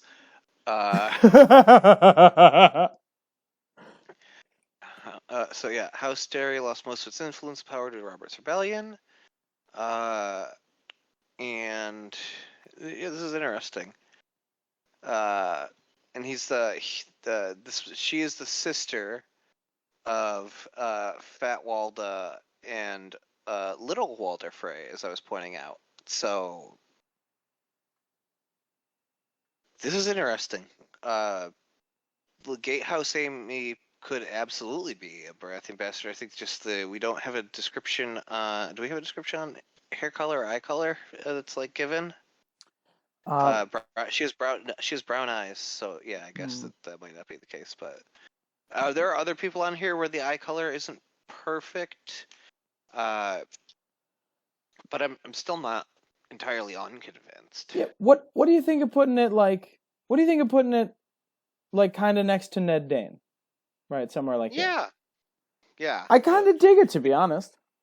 We need to know more about Gatehouse Amy. I think the eyes and hair color are usually the biggest tip off, but maybe there's more to it. All right, Zach, you ready to go on to the next one? Yes, let's go. This is one of my favorites, and this one, the site. This is from John K. All the evidence for this is in the videos. I'll try to summarize the best I can, but you should definitely go and watch the video. This is Candace. Yeah, Candace. Yeah. I'm very confident in Candace. Yes, Candace. Candace, I believe, is large. One of Robert Baratheon's, notable traits. Large and formidable. However, I think that in this case, based on the evidence that John K. presented, I think that Candace can, in fact, fit. Yeah, Candace can definitely fit. Candace fits, right? Zach, I'm going to put it... but there's not all that much evidence. I'm again going to put this one up near the top left, up by the boar and stuff. And that's a really creative and out there suggestion, John K. I'm very glad you have an open mind. Yes. Oh. Listening to that click for you. That's pleasant. Anyway, Make sure you watch the video. It makes a lot more sense. Zach, you ready for a good one? I'm always ready for a good one. This is from a person called Forager. Robert Baratheon. What? Robert Baratheon. Oh, Zach, once again, discuss Robert Baratheon as a Robert Baratheon bastard. I'll be right back. So, okay, in Futurama, there's an episode called Roswell That Ends Well. In Roswell That Ends Well, they travel back in time, and they are inadvertently the craft that crashes in Roswell, New Mexico. And that is interesting. And then Bender is partially destroyed, and then the U.S. government comes, and they find Zoidberg, and they take him back to Area 51 to test on him. During this time, Fry runs into his own grandfather and tries to make sure that his grandfather doesn't die, but in doing so actually puts him in significantly more danger and ends up killing him during a nuclear test. Spoilers. Then consoling the grieving girlfriend of, or not pseudo sort of girlfriend of Fry's grandfather, he realizes that he must not have actually killed his grandfather, which means that's not actually his grandmother. So they have sweet, passionate sex before Fry realizes that it is his own grandmother and he is his own grandfather. I presume that there's a time-traveling Robert here who is his own grandfather due to time travel shenanigans. Zach, as we know, there must necessarily be time travel, right? Hold the door. Maybe hold the door is a little more of a sex metaphor here. Zach, I have very good news for you. You kind of nailed it. I nailed it, really? Yeah, you did. Oh my god. By the way, I thought that was an important work call. Turns out there's something wrong with my car's extended warranty. Oh, wow. Is there ever anything right with your car's extended warranty?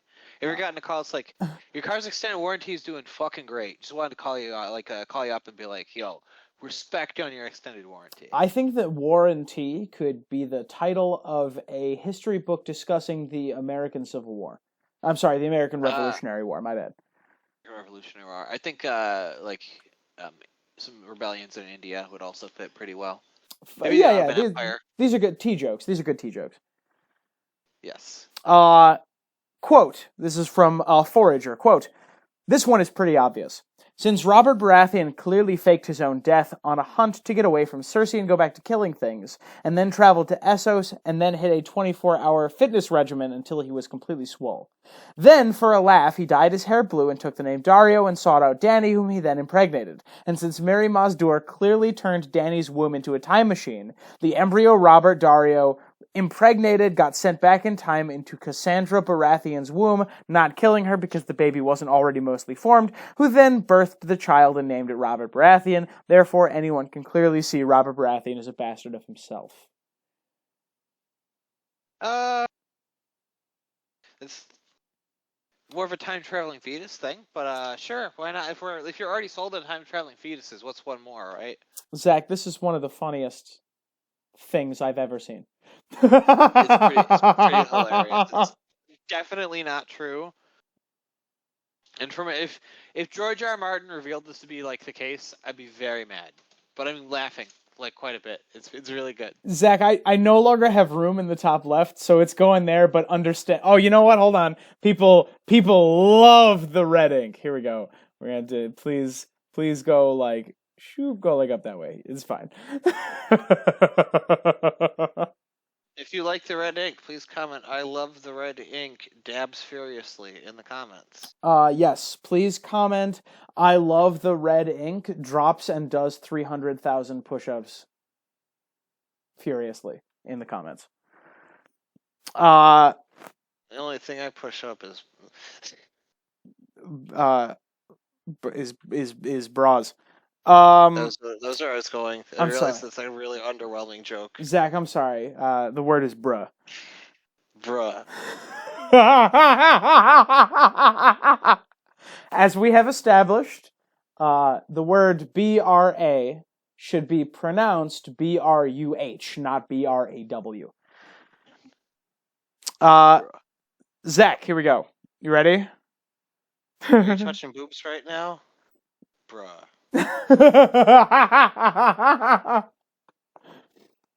Oh, what do you use for support? This is my sports bro. Anyway, quote. This is this is from a person who did not submit their name.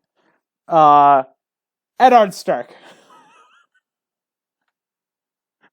Because what if they were not like brothers, but instead were father and son? I think the timeline's really fucked on that one. Well, isn't Ned like older than Robert? They give good citations, Zach. Let me see the citation. Quote, unpublished Winds of Winter's chapters that I have, but no one else does. I mean, that's if you do have them, they have that evidence, like, for sure. Like, yeah, of course. Zach, that's real funny. That is quite funny. That is quite funny. I'm putting that up here, but it is real funny. But I will say to this unnamed commenter, comment below the entirety of the chapters. But for the sake of engagement, please comment them in like 280 character bits. Just send them to Preston Jacobs. Yeah, he needs them. He's got that thing. Yeah. Okay, Zach, here we go. From Momfucker99, because I assume Momfucker69 was taken. Daenerys, open parentheses, the original one, close parentheses. Dornish Daenerys? The Daenerys the Daenerys we have in the story is a Blackfire that Viserys got as a bargaining chip after living in Essos for a bit. The real Daenerys Targaryen died as a baby and was a Bobby B bastard. I mean, we talked briefly at the end of the Red Door theory about potential Blackfire Dany. And there is, like, she does have a dream where a black dragon heals her and she feels, like, better afterwards. And, like, that, like, dragon dreams are meaningful to Targaryens, and, like, a black dragon could be very much, like, a meaningful thing for a Blackfire. But it's not enough to build a whole theory off of, and, like, also, like, inventing a whole other Dany here for them just to be a Bobby B bastard feels kind of like random and underwhelming. You know what? You're right, Zach. We're treating these like real theories. It's that kind of pulls it out for me. I'm going to put it down here next to Sam Tarly because of that. Yeah. Like I don't like the double Daenerys theory. I can see how you might, but I don't like it. Yeah, if there is a double Daenerys, there has to be a better like explanation behind it. If Dany is fake, there should be a better explanation. I think you should all, if you haven't watched it, watch the Red Door theory. Dany possibly, is, by the way, possibly the best theory on this channel. I thank you. I appreciate it. It's real fucking good. I like the plumber theory a lot. As I've been like listening to our stuff, that's like coming around is something I really like. And I also, of course, like the oh goodness, what's it called? The Snowden theory. I really like. Also. Oh yeah, I do like Snowden a lot. Just go watch all of our videos. Just pause this video, go watch all the rest of our videos, then come back. Yeah, but like, I believe Dany is who she says that she is. It's just that there's enough ambiguity in anybody's life in, like, you know, the world of Ice and Fire that, like, you can start to ask questions. And that's also true of anybody. You can always say, you know, Tom, you're actually a bastard, or you're actually adopted. You're not Tom from the Interesting Nerd Club. He like only did 5 videos, and he was replaced by another one, just like Paul McCartney was. Like, you can say stupid shit like this and come up with evidence for it. Yeah, that's like the point of Daenerys and having some question marks in her background, I think. Yeah, you could say that Zach was replaced with a very accurate clone grown in the laboratories underneath the dorm that we shared, just like Robert McNamara, but you wouldn't have evidence to suggest that. Yeah. Oh man. All yes, right, Zach. Now you say the something famed dorm, stupid. the famed dorm that we lived in at one point, which is true. We did live in the same dorm building at one point for more lore about this channel. I don't think it helps us like people dox us easier. Yeah, I did But consider saying the name of the building, but I decided that I probably shouldn't. it's a pretty common Irish last name, and that's all I'll say. Yeah, there you go. There you go. Everybody who listens here, everybody say, "Oh my God, I can't believe that they that they live inside the McElroy's home." Good old McPoyle Hall. Man, I can't believe they lived in the. Ask not what your university can do for you. We lived in the Patches O'Houlihan Memorial or Dodgeball Stadium. Zach, do we think that Patches O'Houlihan is a Robert Baratheon bastard? I mean, it's possible, right? Yeah, he is he in. I believe he's in green and white motley. That's what we established. Well, Patches O'Houlihan, who is also Patchface. Yeah. Patchface O'Houlihan. If you can dodge a wrench, you can dodge a ball. I know. Zach, one more note on Momfucker99. Momfucker99 in the citations section wrote with no caps and no punctuation. None of that. Nice. Just the words. Very nice. The words, none of that. I agree. I'm having none of that. Oh my God. From Barbara Dustin. Barbara Dustin. Barb Dustin. Is the Barb. Good old Barbie Dustin. Is this the wife that the hockey coach lost in Letterkenny? Is this Barb? This is where she went. She didn't die. She's just been hiding in the A Song of Ice and Fire community. Oh, I miss Barb. Okay. I didn't realize the Dustin house words were pitter patter. Let's get at her. Got him! That's the only thing I know about Letterkenny, except for I wish we weren't so fucking awkward, bud. Are you having a bastard? I'm surprised we're not having a bastard right now. We're gonna win back that one person who wanted us to be Canadian, like we're on her right now. Get the fuck out of here, bud. We don't want you. We don't serve your kind here. Oh, jeez. They watch our subscriber number just like cut in half, and it turns out like their channel is only popular in Canada. Yeah, oh shit. We have 408 subscribers as of the recording of this video, and 340 of them are from Ontario. 340 of them are Justin Trudeau's clones. just like Robert McNamara. Yes. Every time Labour goes down the polls, they kill off the current Justin Trudeau and activate a new one. He's like Wei Yun. Labour going down the polls is what I. Oh, wait, they're called the Liberal Party. Labour is the UK. Is what I call that's what I call. Zach, I'm stuck in a loop. Help me. Labour. It's the NDP, it's the Liberals, and it's the Conservatives up in Canada. And then they have the Greens occasionally, and there's like Bloc Québécois, which is NDP is one of NDP is one of my is a search term that I look up on Pornhub frequently. There it is. That's fine. I got out of the loop. No double penetration. Yeah. Singular penetration only. Yes. Yeah. It's like when you search on Google with the minus in front of your search terms. Like you are excluding DP. Oh wait, I'm not gonna. Okay. No. We're press the button. No, we can't do that in this episode. Anyway. Today's video is sponsored by Barbara Dustin. This video is sponsored by the UK Labour Party.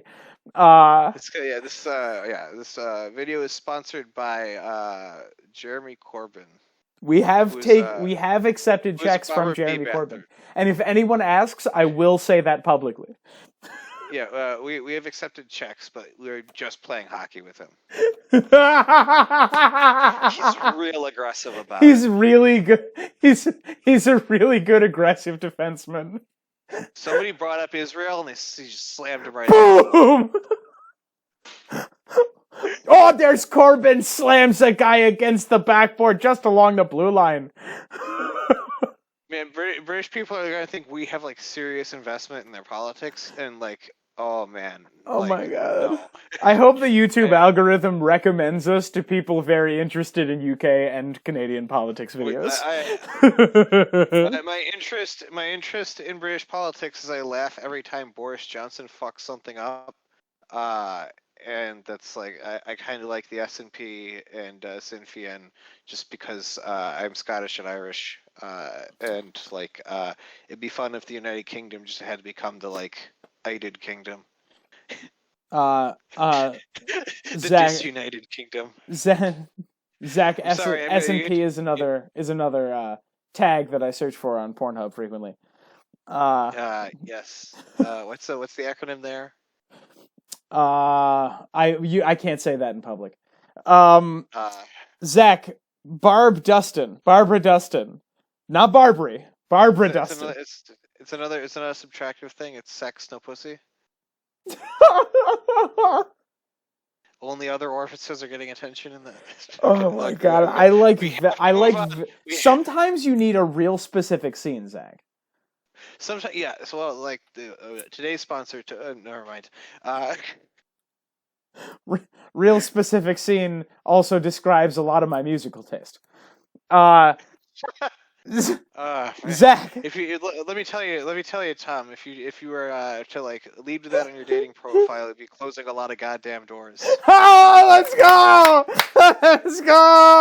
Oh, yeah, we are further off the rails than we ever have been. Yeah, we're 4 or 5 levels deep, and we just bass jumped down to Panic at the Disco. Yeah.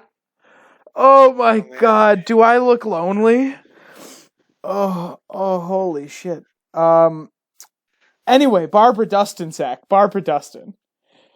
Oh my god. It's not even the person. It's not even this is the person who submitted it, not the bastard. Submitted. We haven't gotten past the person's name. Renifer Longwaters.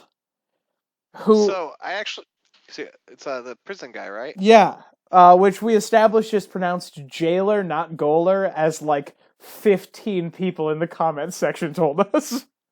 I mean, like, to be fair, like it worked. We agree. It's pronounced jailer. Yeah.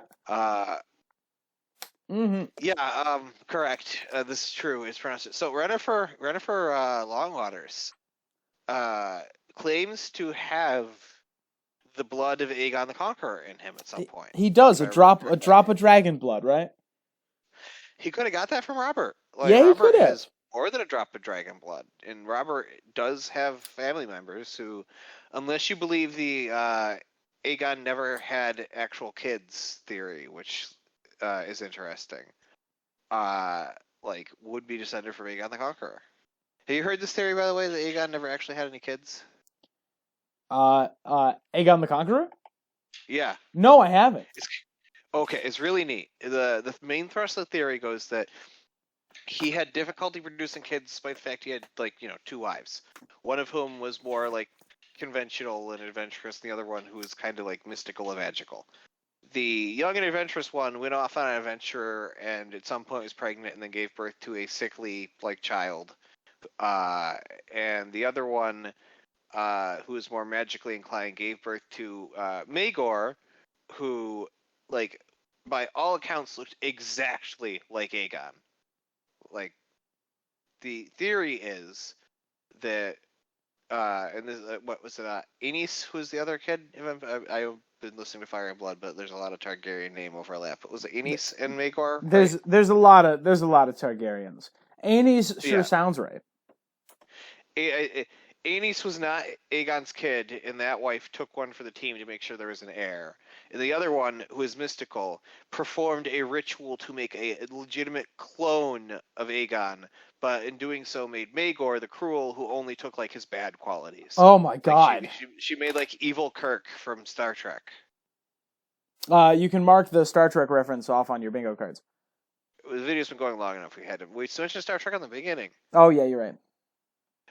You can mark it off again. It won't get you any more points, but you can fill the dot in a little bit firmer. Well, then maybe they're onto another bingo card, right? Oh yeah, it re-ups every hour, doesn't it? Somebody called up bingo and they got a new card. Yeah. Yeah.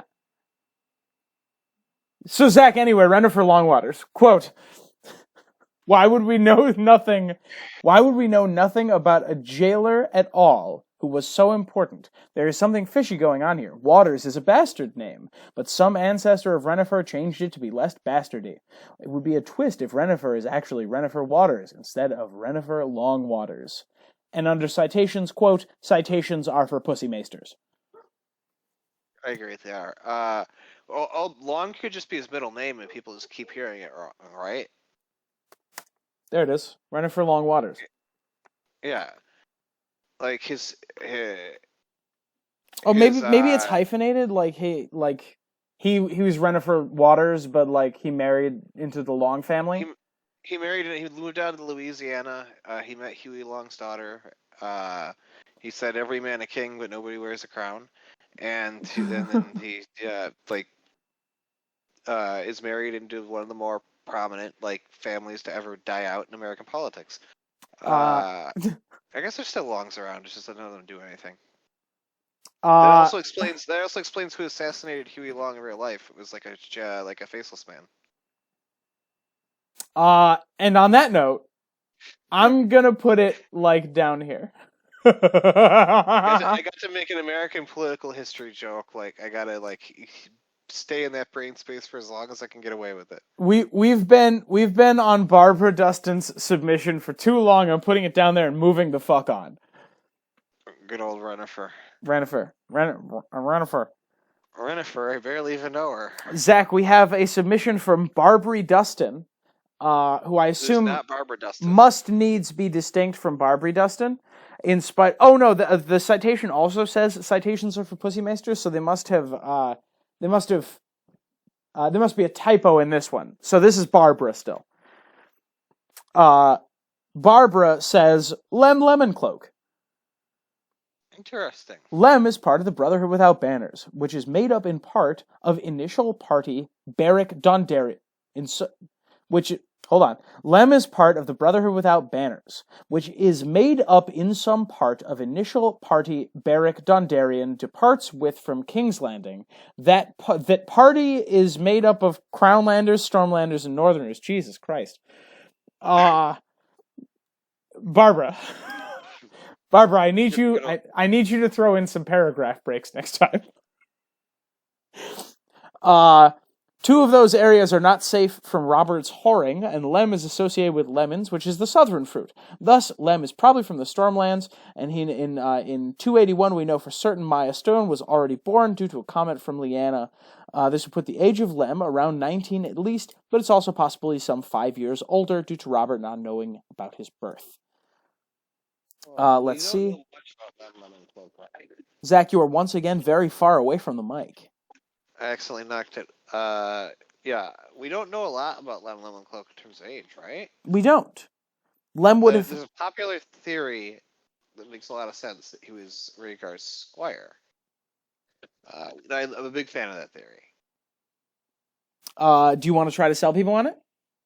I need to remember the name of Rhaegar's squire, because Rhaegar's squire goes missing after Rhaegar dies. Bearing in mind, before this tangent, that we are at number 22 of 56. Some of them are repeats. Like, there's another 50 Ned Danes in there. So, Zach, Lem Lemoncloak. Yeah. What do we think of that? I think he's more likely Rhaegar's squire who goes missing in the Riverlands after Rhaegar dies, but nobody saw him die in battle or anything like that. Yeah, and then, Brotherhood Without Banners shows up, and, like, all of a sudden this Lem Lemoncloak guy is there. I like that answer better, but there's no reason Lem can't be a Robert Baratheon bastard. I don't know if we have a good enough description of Lem. Like, if he has, like, dark hair and blue eyes, like, why the hell not, right? Honestly, I think I'm going to put it as close to the center as I can. Yeah, I think it doesn't really do much for me in any direction. I think there's a better theory. I think that better theory still is kind of like a little bit shaky, but like has better evidence, and I like it a little bit better. But I don't hate this theory. All right, Zach, I got another one here. Again from Barbara Dustin, and I don't know why Barbara keeps typoing their name. Good old Barbie Dustin. Barbara. Barb. Barb says Oryx. Who? Oryx. You know Oryx. I believe that those are the large woolly rhinoceroses that are on Skagos. In the Y, Oryx is fat like Bobby B. It can't be the rhinoceros. Throw that into a wiki of Ice and Fire and tell me what comes out. Oryx, a song of ice and fire. An oryx is said to have been used as a mount by the mythical Clarence Crab, as horses could not bear his weight. Oh, maybe this is supposed to be Orys Baratheon. Orys. Could be. But I prefer to... No, Zach. It's not Orys Baratheon, it's Oryx the cow. This is the third animal. Yeah. If I had a nickel for every time somebody submitted an animal as a Robert Baratheon bastard, I have 3 nickels, which isn't a lot, but it's strange that it happened thrice. You stop that this instant. Zach, I'm putting it up with the boar and Sir Pounce. They're having a whole little Winnie the Pooh party up there. Draw a little red line around it and make it the furry corner. What? Well, we don't know if there's going to be more furries, Zach. We can't do it yet. Leave room in case there's more furries. All right. If we need to expand it, like right now the furries are being ostracized at their own lunch table. But if enough furries show up, then everybody else is being ostracized, right? Yeah. Like it's a privilege to sit at the fursuit table. Hold on, we're gonna do it like. Somebody's gonna somebody I know in real life is gonna print out a plaque that says it's a privilege to sit at the fursuit table Zach, and hang it up in this apartment. And I'm gonna be very upset. There we go. I did technically say it. I tried to make it fuzzy. Good. It's a fuzzy border. It looks like it's exploding, but that's fine. All right, there we go. There's the cow. Moving right along, we have another Ned Dane submitted by Leafeon4T. Just real quick, Bobby B thought Eddard fathered a bastard on Willa because he was busy doing the same. He might be a bit murky since Ned Dane is supposed to be the son of Lord and Lady Dane, but why does Bobby B know the name of Eddard's companion anyway? Also, his hair and eyes aren't Baratheon colored because of Dane magic blood, maybe from old Valyria. Unironically, that's exactly what I said. He has magic purple eyes, which is why it doesn't turn Baratheon. I think the opposite's true. I think magic purple eyes are a super recessive trait that you need to breed for. Maybe, but that doesn't work for this theory. Incest. It doesn't work for this theory, so we have to ignore that. Yes. In citations, Ned Dane's page on a wiki of Ice and Fire. Semicolon, I made it up. Semicolon, I also cited your mom. Nice. Moving right along, Gren, Pip, Ed Tollett, or any other appropriately aged members of the Night's Watch. In the Y, actually, not a bunch of evidence, as we don't know their backstories too well, but not unreasonable to believe any of them could be a Bobby baby. Just throwing some ideas out there, if we are low on numbers. I would like to throw in one of mine that I submitted on here. Yeah. He's later in the list. It's Satin. Night's Watch member. Is a member of the Night's Watch. Satin. Ed. Do you want to do Satin specifically later? I think we can jump to set now, right? Sure. We'll do Night's Watch members. Night's Watch members, I'm also gonna put like real close to the middle. But Satin we'll do separately. Satin. Go ahead. Dark of hair, eye color does not match. That's the biggest L for this theory. But this fills my Rhaegar and Robert's kids get along.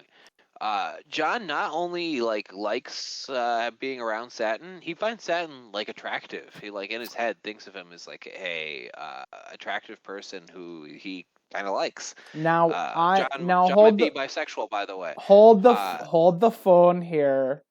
Not that I wouldn't love that, but there's not much textual evidence for that. There's not a ton of textual evidence, but as much as I want the Night's Watch to turn into an orgy, I don't think that that's the case.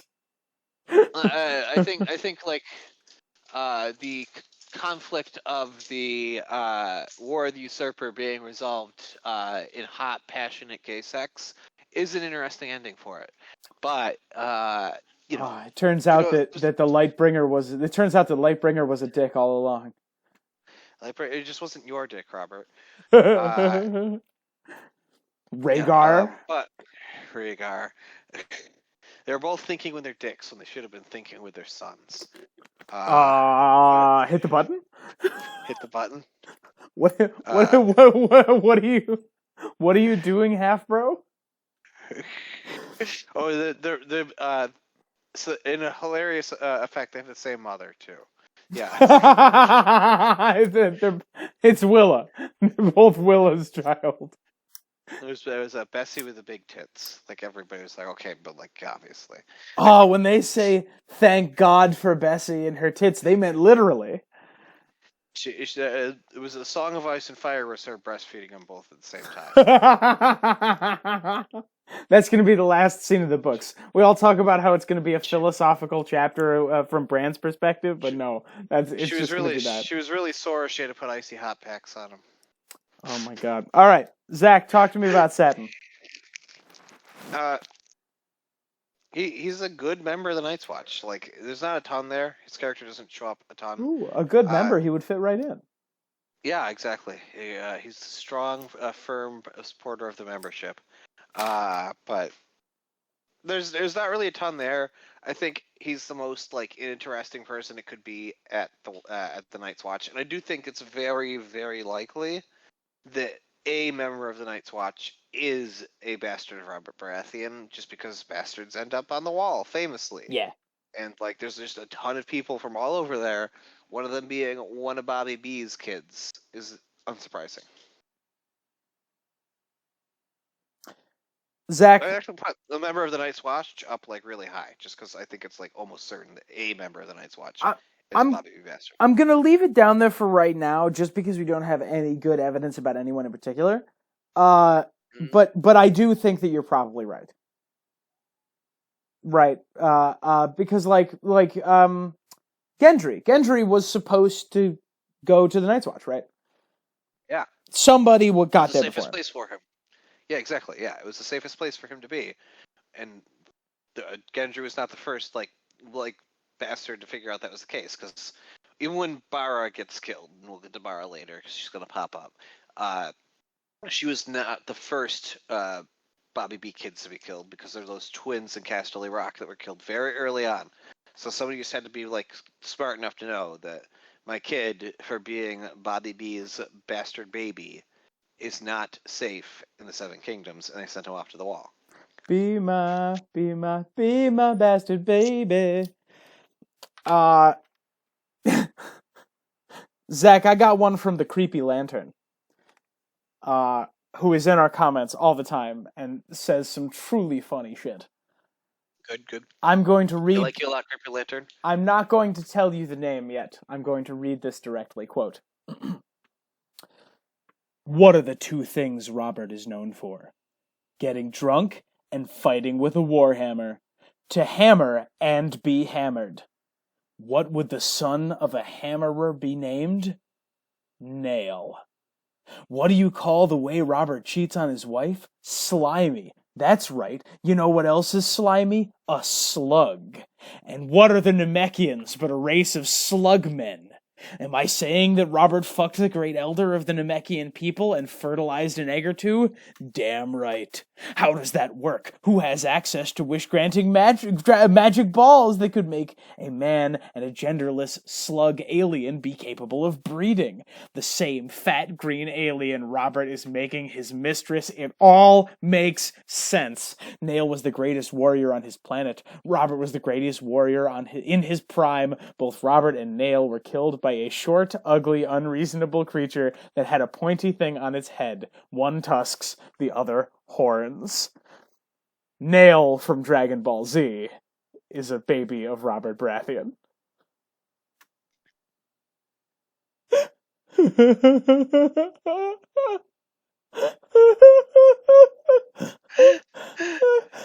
Would you like to hear the citations? Sorry.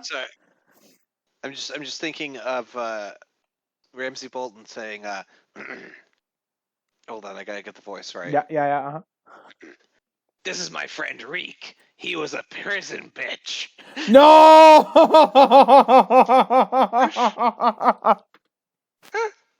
Man, I hope you all like Dragon Ball Z abridged. Otherwise, that joke is a button press for sure.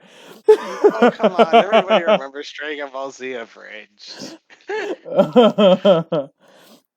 In the citations, Gurm came to me in a fever dream. It was like, dude, bro, aliens. And I was all, that's great, man. Please leave my house. It was revealed to me in a dream. Zach, I'm putting Nail up. I'm putting Nail right next to Perrin Ibarra. I think that's where he belongs. Perrin Ibarra, yeah, I agree. Anybody from a different universe should be in its own special corner. It's the parallel universe corner. We can put Vegeta in there too. Don't drop the ball! Zach, moving on. This is a submission from a person called Sheep. Sheep submits Joffrey Baratheon. What? In the Y section, quote, his name is Joffrey Baratheon, unquote.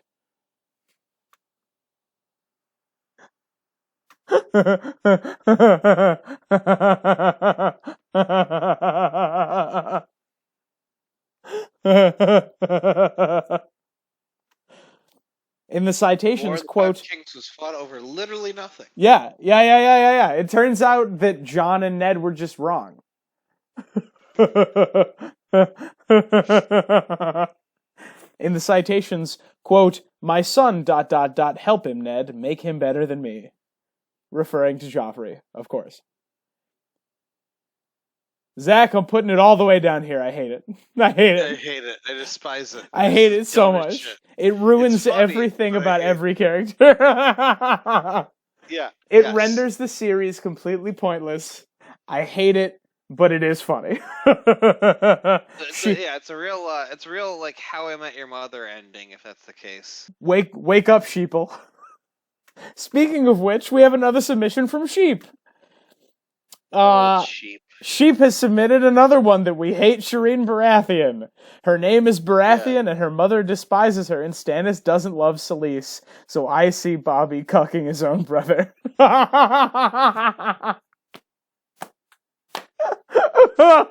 my god. I love this stupid thing we do.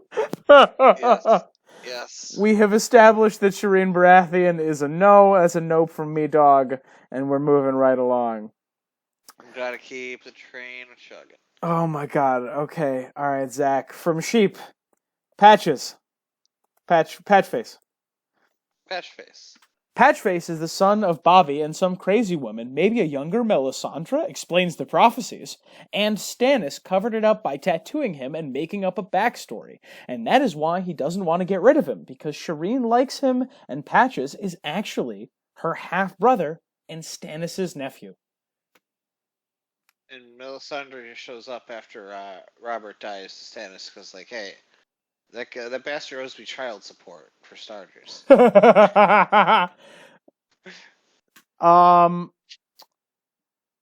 I'm gonna put it down here by Lemon Cloak. It's the problem is we have like a pretty clear backstory of where Patchface came from.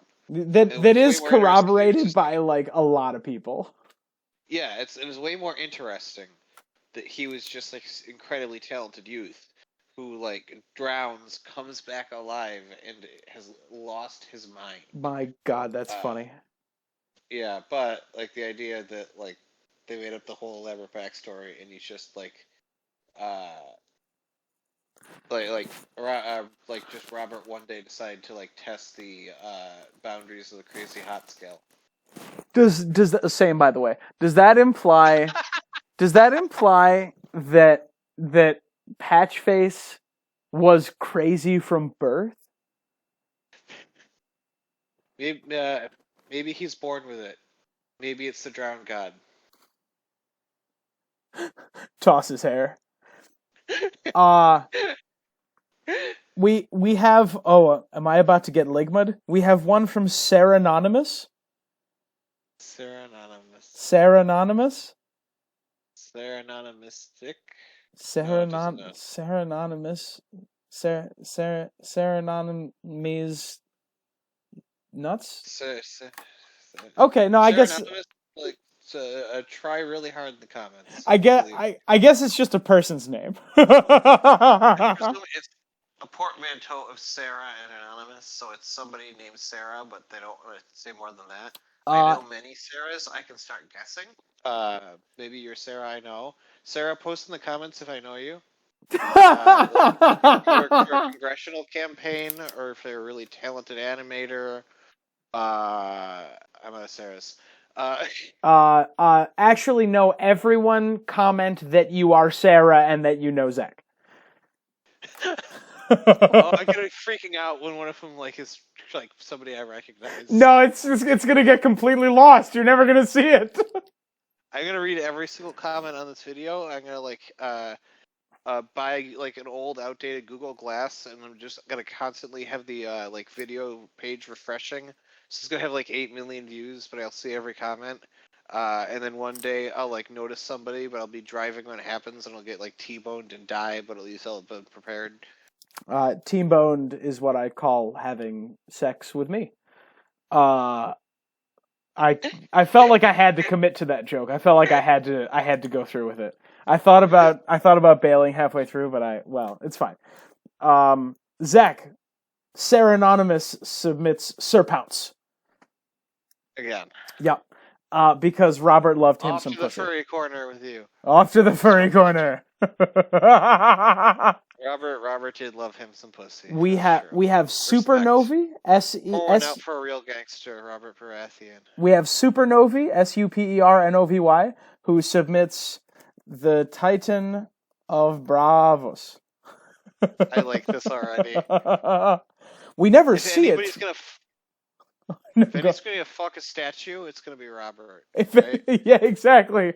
And then they follow it up with the Titan of Bravos, open parentheses, who will be a POV character and wins, close parentheses.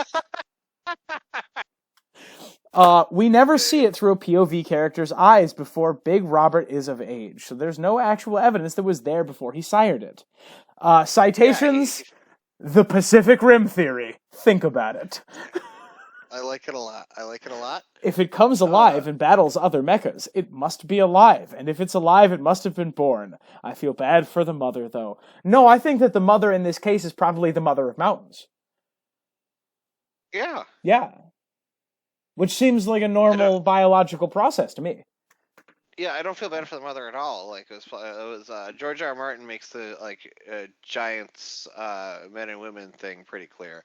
It was just a huge ass statue or a mother of mountains or something like that who was the mother, and it was pretty easy for her. Robert though, hot dog down a hallway sort of thing going on there, but good for him. He tried something different. No, I think that I need to back up to deliver a joke from a couple of minutes ago. It would not be a biological process; it would be a geological process. Oh, that's good. That's good. Thank you. That means a lot. All right, Zach, moving right along. we have from Aramis again, 2 submissions. Very nice. Euron Greyjoy. Wait, do these 2 submissions go together? Yeah, I just pulled it up because I was looking. Oh my god. Euron Greyjoy and Leaf, the Child of the Forest. Euron's mom, Mrs. Greyjoy? Years later, Bloodraven tracks down his son via magic tree powers and tries to have a Skype call with him, but the connection is made because of the lack of the old god trees in the Iron Islands. Okay. Proof. Leaf is an anagram for Bobby. What? Oh my god. That's so funny. That's so funny, Zach. That's such a fucking funny sentence. Oh my god. I can't deny that it's quite funny. Oh my god. Leaf is an anagram for Bobby. You can't prove it didn't happen. Euron looks exactly the same as Bobby, just no one has ever met both of them, so no one points it out. Bloodraven is a queer-coded character. Prove me wrong. What's her name? Sharia Seastar?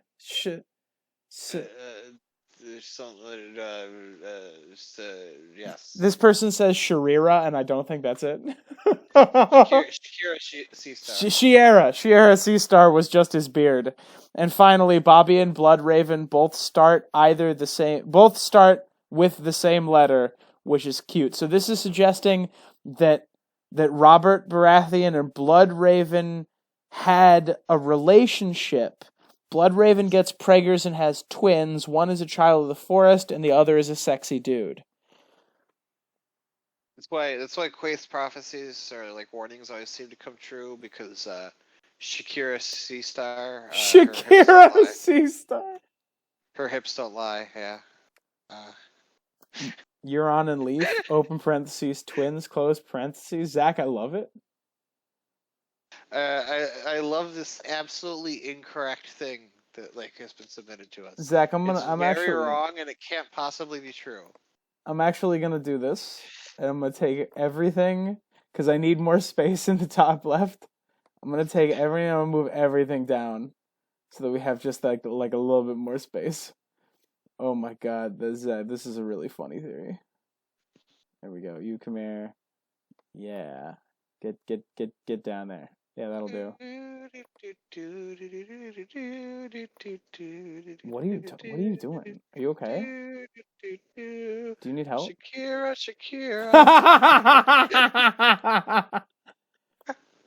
Euron and Leaf is going all the way up there. It's less likely than Robert Baratheon, than Renly Baratheon, but I do like it more. There we go. Aramis, please continue to submit things. These are really funny. These are very, very funny. A submission from a person called Leanna Mormont submits Leanna Mormont. She was born the year. She would know, right? Yeah, I mean, yeah, she might know things that we don't. She was born the year after the Greyjoy Rebellion, when Mage Mormont was presumably at pike with Jorah. Okay. Citations quote one of Lady Mage's daughters, sire, the youngest. She was named for my Lord Father's sister. Huh. That's an interesting one. You think Mage was like, they finished the siege at Pike, and she was like, what up, Tall King? That's probably. I mean, I always assumed it was Tormund in that Robert, but that's equally valid. I suppose. I don't mind it, honestly. Yeah, I won't complain. I'm trending positive on that theory. Yeah, I'm gonna put it over here, over here near Satin, right? Yeah. I think How many more we have left? That's a lot. That's actually really nice, right? Yeah. Yeah. Okay. It's we're trending into the good ones, so we can close this one out on one that isn't a horrible shit post. All right, we got Gendry Baratheon. I don't think we need to talk about Gendry. That's pretty much confirmed. We do like Gendry. We love Gendry. We like Gendry around here. Okay, there we go, and you get over here. Perfect. It's going to be over there next to Edric Storm. We have the two Westerlands twins from Jake Abe. Two. And I submitted them also. Yeah, there are two twins in the Westerlands, and Cersei had them whacked because like she didn't want Robert to have bastards around. I think that's basically all we can say on it. Like, it's pretty explicitly stated in the story. Weren't the Westerlands twins the ones who played the person on Full House? Yes, those are the Westerland twins. Yeah. They also made the song 500 Miles. Yeah, they went hold on, it'll come to me. All I can think of is the Friends theme. I'm trying to think of the Full House theme. So no one told you. It's everywhere you everywhere look. You look. Everywhere you look. It's yeah, that's the one. Of somebody Robert slept with. I was going to ask if you have any theories about Full House, but I actually can't remember a single goddamn thing that happens in Full House. Neither can I. Is it time for... Comment below if it's time for a Full House rewatch. Everybody say no. Dear God, spare us. Do it. Comment below. Do it.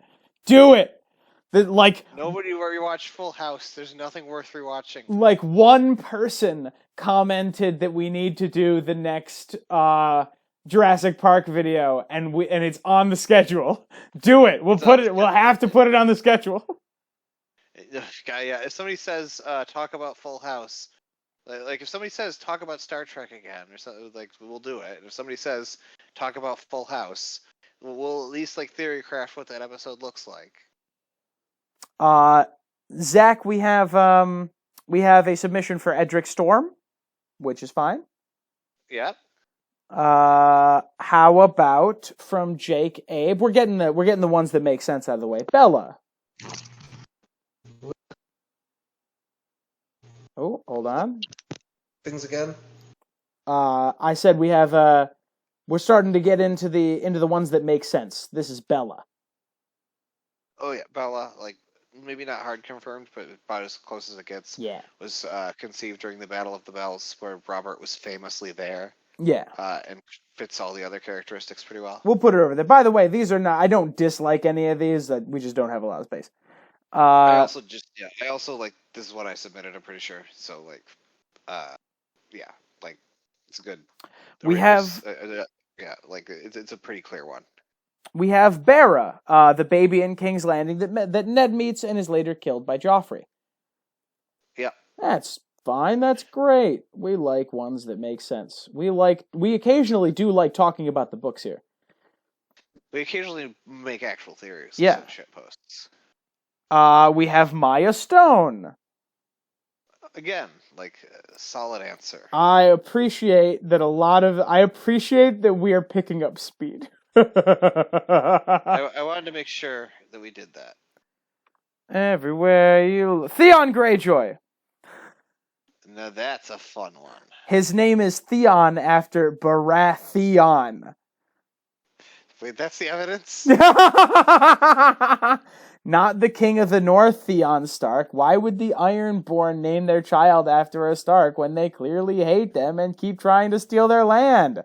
Also, Theon has dark hair and his eye color isn't mentioned anywhere I can see. He really likes sleeping around and fine clothes/food. Also, imagine them calling another King's Moot, him almost winning before his insane mother reveals that he's Bobby's bastard and no true Ironborn. Big twist.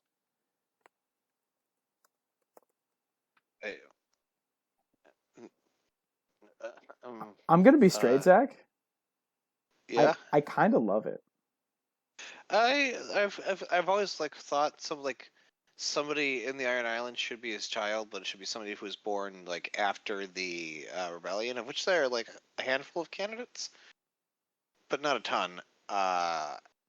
And Theon was young during the rebellion. It's possible they lied about his age, but it's like also possible that somehow, like, through some chance encounter, like, Robert led to the conception of Theon Greyjoy, and that is the actual cause of the rebellion. That's not impossible. It's extremely unlikely, but I do kind of like it thematically. That like Theon is actually the son of Robert, and Ned was taking care of one of Robert's kids the whole time. It was kind of neat, and also it leads to another thing of like Rhaegar's kid and Robert's kid knowing and liking each other to some extent.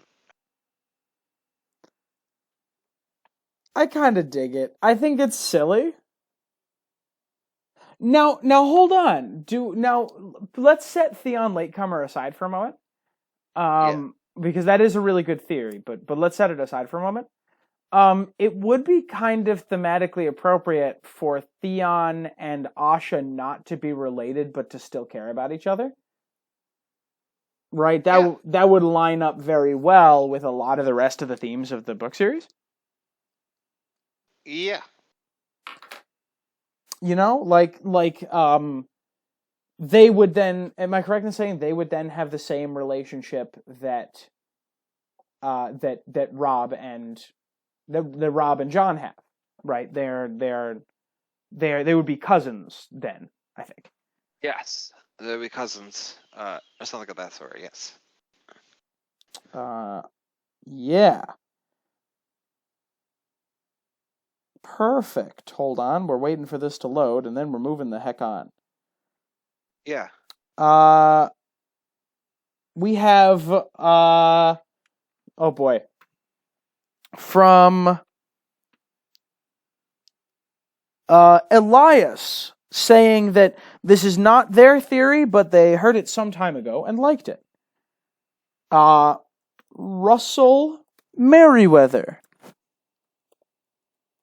That is Taina Merriweather's husband. For some odd reason, Taina doesn't want to bring her son to court. Oh, her son, I'm sorry. Despite Cersei asking for it multiple times, House Merriweather gets their lands restored mysteriously by Robert years after the rebellion is over, but shortly after this, Russell is born, again for unknown reasons. The idea is that Taina had sex with Robert and got pregnant. Taina once had an unknown lover who looks kind of like Bobby B. Quote, he was a Mirish sea captain, half a pirate with black hair to the shoulders, unquote. This was probably planned by Orton and Taina ahead of time because Robert cares for his bastards and he allows Orton and Taina to return from exile, granting them some but not all of their holdings. House Merriweather were Targaryen loyalists, although the Mad King kicks them out of the bus early, due to Orton's grandfather's incompetence. So why would Robert return their lands so long after the rebellion ends unless he had a personal reason to do so? Since Robert's bastards look just like him, it makes sense that Taina doesn't want Cersei to meet her son, as to why Orton would be fine with this. Well, he probably just wants him back home, and he also might be gay. There are passages in A Feast for Crows where Orton seems to be really interested in the Blue Bard. Quote, not so Orton Merriweather, whose round face remained blotched and pale from broth to cheese. He drank heavily and kept stealing glances at the singer, unquote. Also, Gurm loves parallels, and both Jon Con and Orton were exiled redhead lords, allied or at least formerly allied with the Targaryens. Them both being gay would fit the parallel nicely. Orton probably keeps Taina as a trophy wife to impress other men, and to cover the fact that he's actually into guys. Taina is said to rarely be in Orton's bed, after all. Quote, of late she, Taina, had shared the Queen's bed more often than Lord Merryweather's. Orton did not seem to mind, or if he did, he knew better than to say so. Unquote. That's the entire evidence? Yeah, that's it. Who's set this in? This is a person called Elias. Elias? Yes. Phenomenal work. I'm 100% sold. Yeah, I mean, that seems very reasonable. I'd heard Russell Merriweather mentioned before, and I thought, maybe. But, that was really concise. That really had a lot of good evidence. And as far as I'm concerned, that can be, I believe it, and I love it. Yeah, it's phenomenal. Sometimes they're just really good, Zach. Sometimes they're just really good. Phenomenal theory. Yeah, I'm putting it up here with Podrick Payne. I think that's excellent. In citations, we go on to discuss timelines, and it seems to work. Yeah. Russell is born in 293 2004. When Taina would have been about 17. Timeline works. Yeah, cool. Yeah, nice. That's a great theory, dude. That's a great theory. Elias, that's spectacular. It doesn't matter whether or not it's your theory. As far as I'm concerned, it's your theory now. Is that from the Chain of Merryweather video series that Preston Jacobs did? I don't know. Either way, like phenomenal work. I'm very very happy with that answer. I can think like we can confidently put him in the like area near the confirmed ones. Maybe not quite there, but like I think it's a pretty solid Like, guess. honestly, I put him up next to Podrick Payne. I think that's a good spot. Yeah. Okay, moving on. Andrew submits Sorella Sand. She has the black hair of a Baratheon and has a strong build that lets her pass for a man in the Citadel. While she is smart and curious, which is unlike Robert, it would be fitting for at least one of the Sand Snakes to be a baby bastard. If they are all adopted, which, did you coin that? I coined that. Yeah, Yes. yeah. Zach's all Sand Snakes are bastards, and Oberyn Martell is just running a home for misfit children. Yeah, they're not his bastards. Yeah, he just collects misfit children who like cosplay as him, basically. Yeah, They're all said to look like him, but like they look like him in like a very thematic way. yeah. Sent to be it could have been conceived during the year of the false spring around the Harrenhal tourney, perhaps on the way down to the Eyrie. I am wholeheartedly committed to the Sorella Targaryen theory. So I kind of want to put it. I'm gonna put it like down. Can I put it in this quadrant? And I have no reason to believe it. Does that mean? New theory: Oberyn was secretly a woman the whole time. That's why he was like cool with having sex with dudes. He wasn't gay. He just liked dick. Sorry. You cannot take away Pan Oberyn from me. I will never talk Oberyn to you was again. still Pan Oberyn. It's still Pan Oberyn. She also just slept with women. Fine.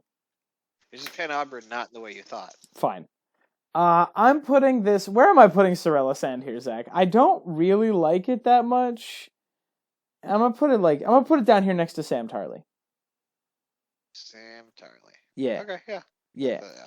Okay. Moving right along. Carl Clements submits Maya Stone just because. Oh, I'm sorry. This is Mia Stone. Mia, good old Mia. Open parentheses. Mia. Close parentheses. To anyone who submitted and is upset that we are nitpicking, you picked the wrong show. Mia Stone. No, I can't fit that comfortably, and the joke isn't funny enough for me to commit to. Carl, thank you for submitting. Yeah, Maya Stone, correct answer. That's true. Yeah. We have from Emily Barkley, Joffrey Baratheon the double cuck. Citations, this is just a meme, ... unless. Joffrey is actually Robert's son, getting his blonde hair and fair features from Robo's recessive Targ genes from his grandmother, and his Estermont mother, whose family has Valerian blood, and is thus noted to have light brown hair. Nettie did his best, but alas, Mendelian genetics were beyond his time. Joffrey is a person who names his swords because his mother is, and some of her bitch juice rubbed off on him in the birthing process. Bitch juice is my favorite flavor of Gatorade. Yo, do you remember Menergy? It's an energy drink for men. It's Menergy. Yeah. Oh, Power Thirst. Yeah. Power Thirst. Bitch juice is like, well, they had the flavor Fizz Bitch and Power Thirst too. With flavors like Manana and Fizz Bitch and Gun. Anyway. Can we just talk about Power Thirst for the rest of the video? Yeah, excuse me, we're gonna do a tight 5 on Power Thirst. Yeah, I got you a tight 5. Yeah, it was by Picnic Face. He also made Super Bingo, which I really like. The other two bastards, though, I don't care. Not I don't know, I don't care. Joffrey is the opposite of Jon Snow. Trueborn, but we're led to believe he's a bastard, fucking confirmed. Actually, it's funny that you say that. I think that of Fagon. Right? Fagon is kind of the opposite of Jon Snow. Yeah, you're right. Yeah. He is. He's thought to be true-born, but he is like a bastard's bastard. All right. Uh, Moving right along. Forager submits Jon Snow. Robert had a really deep love for Lyanna. Yup. Night of the Laughing Yep. Tree. Citations, no idea if anyone has ever thought of this before, but they probably have, so shout-outs to them. Forager, that's a good theory, and I like it, but I also hate it.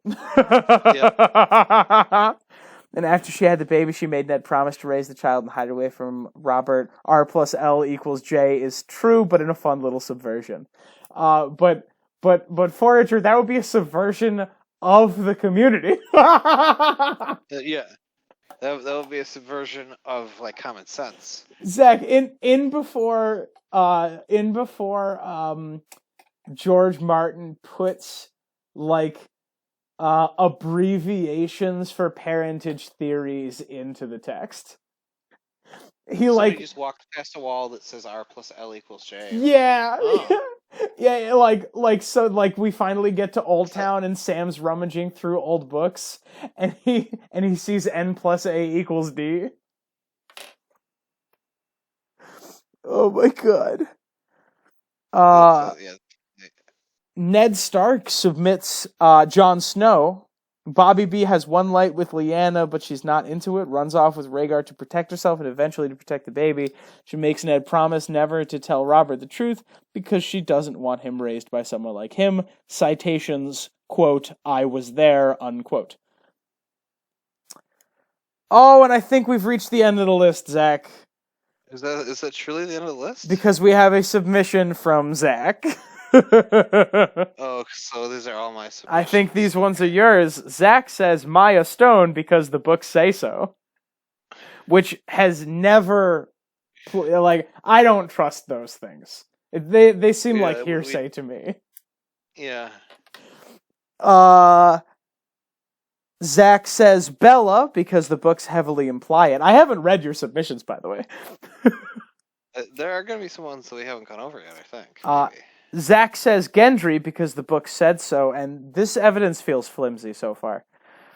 Yeah, that's true. Zach says... I'm going like the math citation right here, right? Like, I'm not like saying like the source clues. Gendry is a descendant of like John Aaron said. No, it's the book said so. Yep. Zach says Edric Storm because the book said so. Zach says Bera. Okay. The twins in Casterly Rock. Okay. Oh, we have unnamed Estermont. Oh boy! So here we get to go. I get to go into a theory here. Okay. All right, Zach. Hold on. Unnamed Estermont. Go ahead. TLDR, Robert fucked his cousin. Like after the rebellion, Cersei remembers him going to console an Estermont, who would be his cousin, who lost her husband during the war, and within like a little bit of the consoling, they were fucking, and they did that for like a fortnight, basically, is my understanding, and that's plenty of time for a child to be conceived. And there are some contenders, I think, but it doesn't really matter. We don't see enough of the Estermonts for it to matter. But like there's a pass in the text for there being like an Estermont bastard out there who does belong to Robert. We just don't have a first name. Okay. Zach, where do you want this? I kind of like it, and like I think it's very believable. Like we canonically know Robert Baratheon had sex with one person multiple times. That's about as good as it gets for like the parentage thing. There, we just don't have the kids specifically, so it's not as spicy. I think like bottom of the top right corner, like might like. How about here? Yeah, that works. Okay. We have Ty, Night's Watch steward, and in the Y section, someone wrote, quote, greasy black hair, unquote. Would you like to defend this? Did I write this one? Yeah. Oh, yeah, I'll defend it. Okay. Yeah, I was looking for another potential person at the Night's Watch in case Satin didn't work out because Satin's eye color didn't match. Ty is a minor character. He's a steward. He's described one of the only things we know about him is his greasy black hair. He's also kind of a dick, which fits if he's Robert's kid, is by remembrance. Zach, I'm going to put it right here next to Amorai Frey. Yeah. Moving right along, we have Satin. Satin we've gone over. Satin makes some kind of sense, I think. Right, it seems reasonable. Yeah. Yes. Yeah.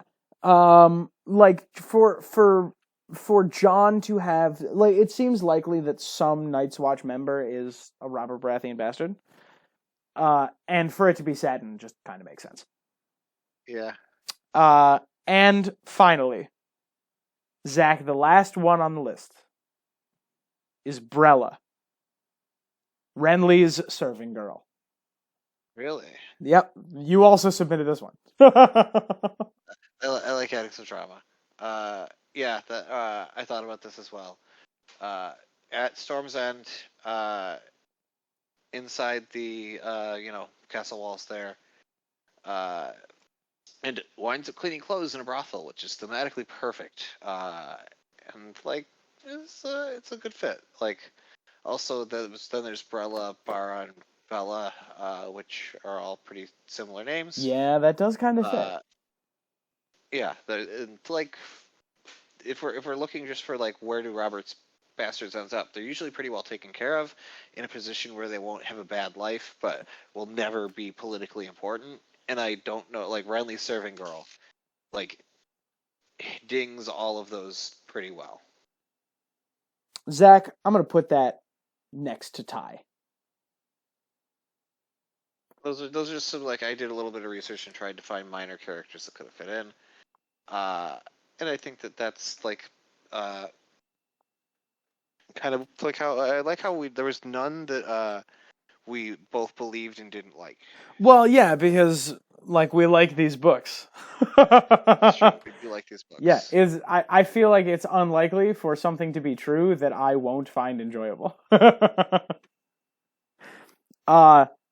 So Zach, that's our video. That's it. That's it. The winner in the bottom left, I think, is definitely Shireen. Because that's, I just don't like it. Just doesn't work for her character. The winner in the top left, like it's quite a competition up there. But I really dig Euron and Leaf as twins. Yes, if we're going full ridiculousness, I do dig that. Although Candace has to be a good runner-up. Candace is great, and I think I like that. I like the furry area too. Yeah, me too. And I think that the all-around winners are probably Pod and Russell Merriweather, because those two just kind of make sense. Those actually seem like really good, solid theories that you could craft like believable things around. Yeah, I agree. I like all of them. I think like they're the most compelling. I think that like hold on, 1, 2, 3, 4, 5, 6, 7, 8, 9, 10, 11, 12, 13, 14, 15, 16. Wait, it's 6 and 10, right? Yeah. What? We did it. Look, what? Count the. Surely not. That's not Zach. That's not possible. 1, 2, 3, 4, 5, 6, 7, 8, 9, 10, 11, 12, 13, 14, 15. Holy shit! One of them is the twins. Yeah, we did it. Holy shit! Oh my god, we did it! Oh my god, that's actually unbelievable. Right, because that's what we were trying to do, right? I forgot I forgot we were actually trying to like solve a problem here. Our goal was to find all 16, and like that's not a bad list. Yeah. I kind of believe all of these, right? Yeah. Yeah. Oh my god, we came out saying, I think this was you. You thought that George had had left clues for all these people in the text. Yeah. Did he make the 8? He wouldn't give a specific number like that unless he had a plan, is my thought. Zach, did he make the 8? Westerlands, well... Westerlands, Vale, North, Dorne, 1, 2, 3, 4, Riverlands, 5. Sprint's the Stormlands, so is Edric. Yeah, Edric Storm. Edric, yeah. Stormlands, Crownlands, Gendry. Hold on, where is he? Barra. 7. Holy shit! What are we missing? The Reach, the Iron Islands. I don't think that they count the Iron Islands for some reason. No, it's the 7 Kingdoms and the Riverlands for making the 8. No, so no, it's because it counts the Crown Lands for whatever fucking reason. Yeah, but the still like it's the North. The Vale. I mean, look it up right now. We got to look it up. We got to like we're this far. We've done this for 2.5 hours. We have to see if we made the 8 Zach. I don't think we did. There's no. Even then, like, where's the Reach?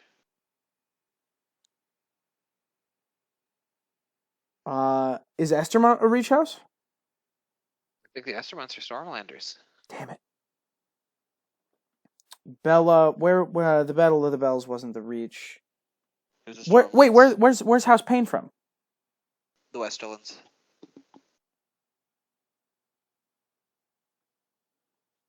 Ah, damn it. Yep, hold on. House Merryweather. A House Merryweather of Long Table is a noble house from the Reach. Oh my god. Boom. I think. Boom. We did it. We did it. Hold on. Let's go through it. Dane from Dorne. Frey from the Riverlands. Mormont from the North. The Westerland twins from the Westerlands. Gendry from the Crownlands. Stone from the Vale. Storm from the Stormlands. Merryweather from the Reach. Well, I'll be good goddamned. Holy shit. Hold on. I just pulled up the checklist. North, Vale, Isles and Rivers. That's why they count the that's why they count. That's where the Westerlands, the Stormlands and the Crownlands, the Reach and Dorne.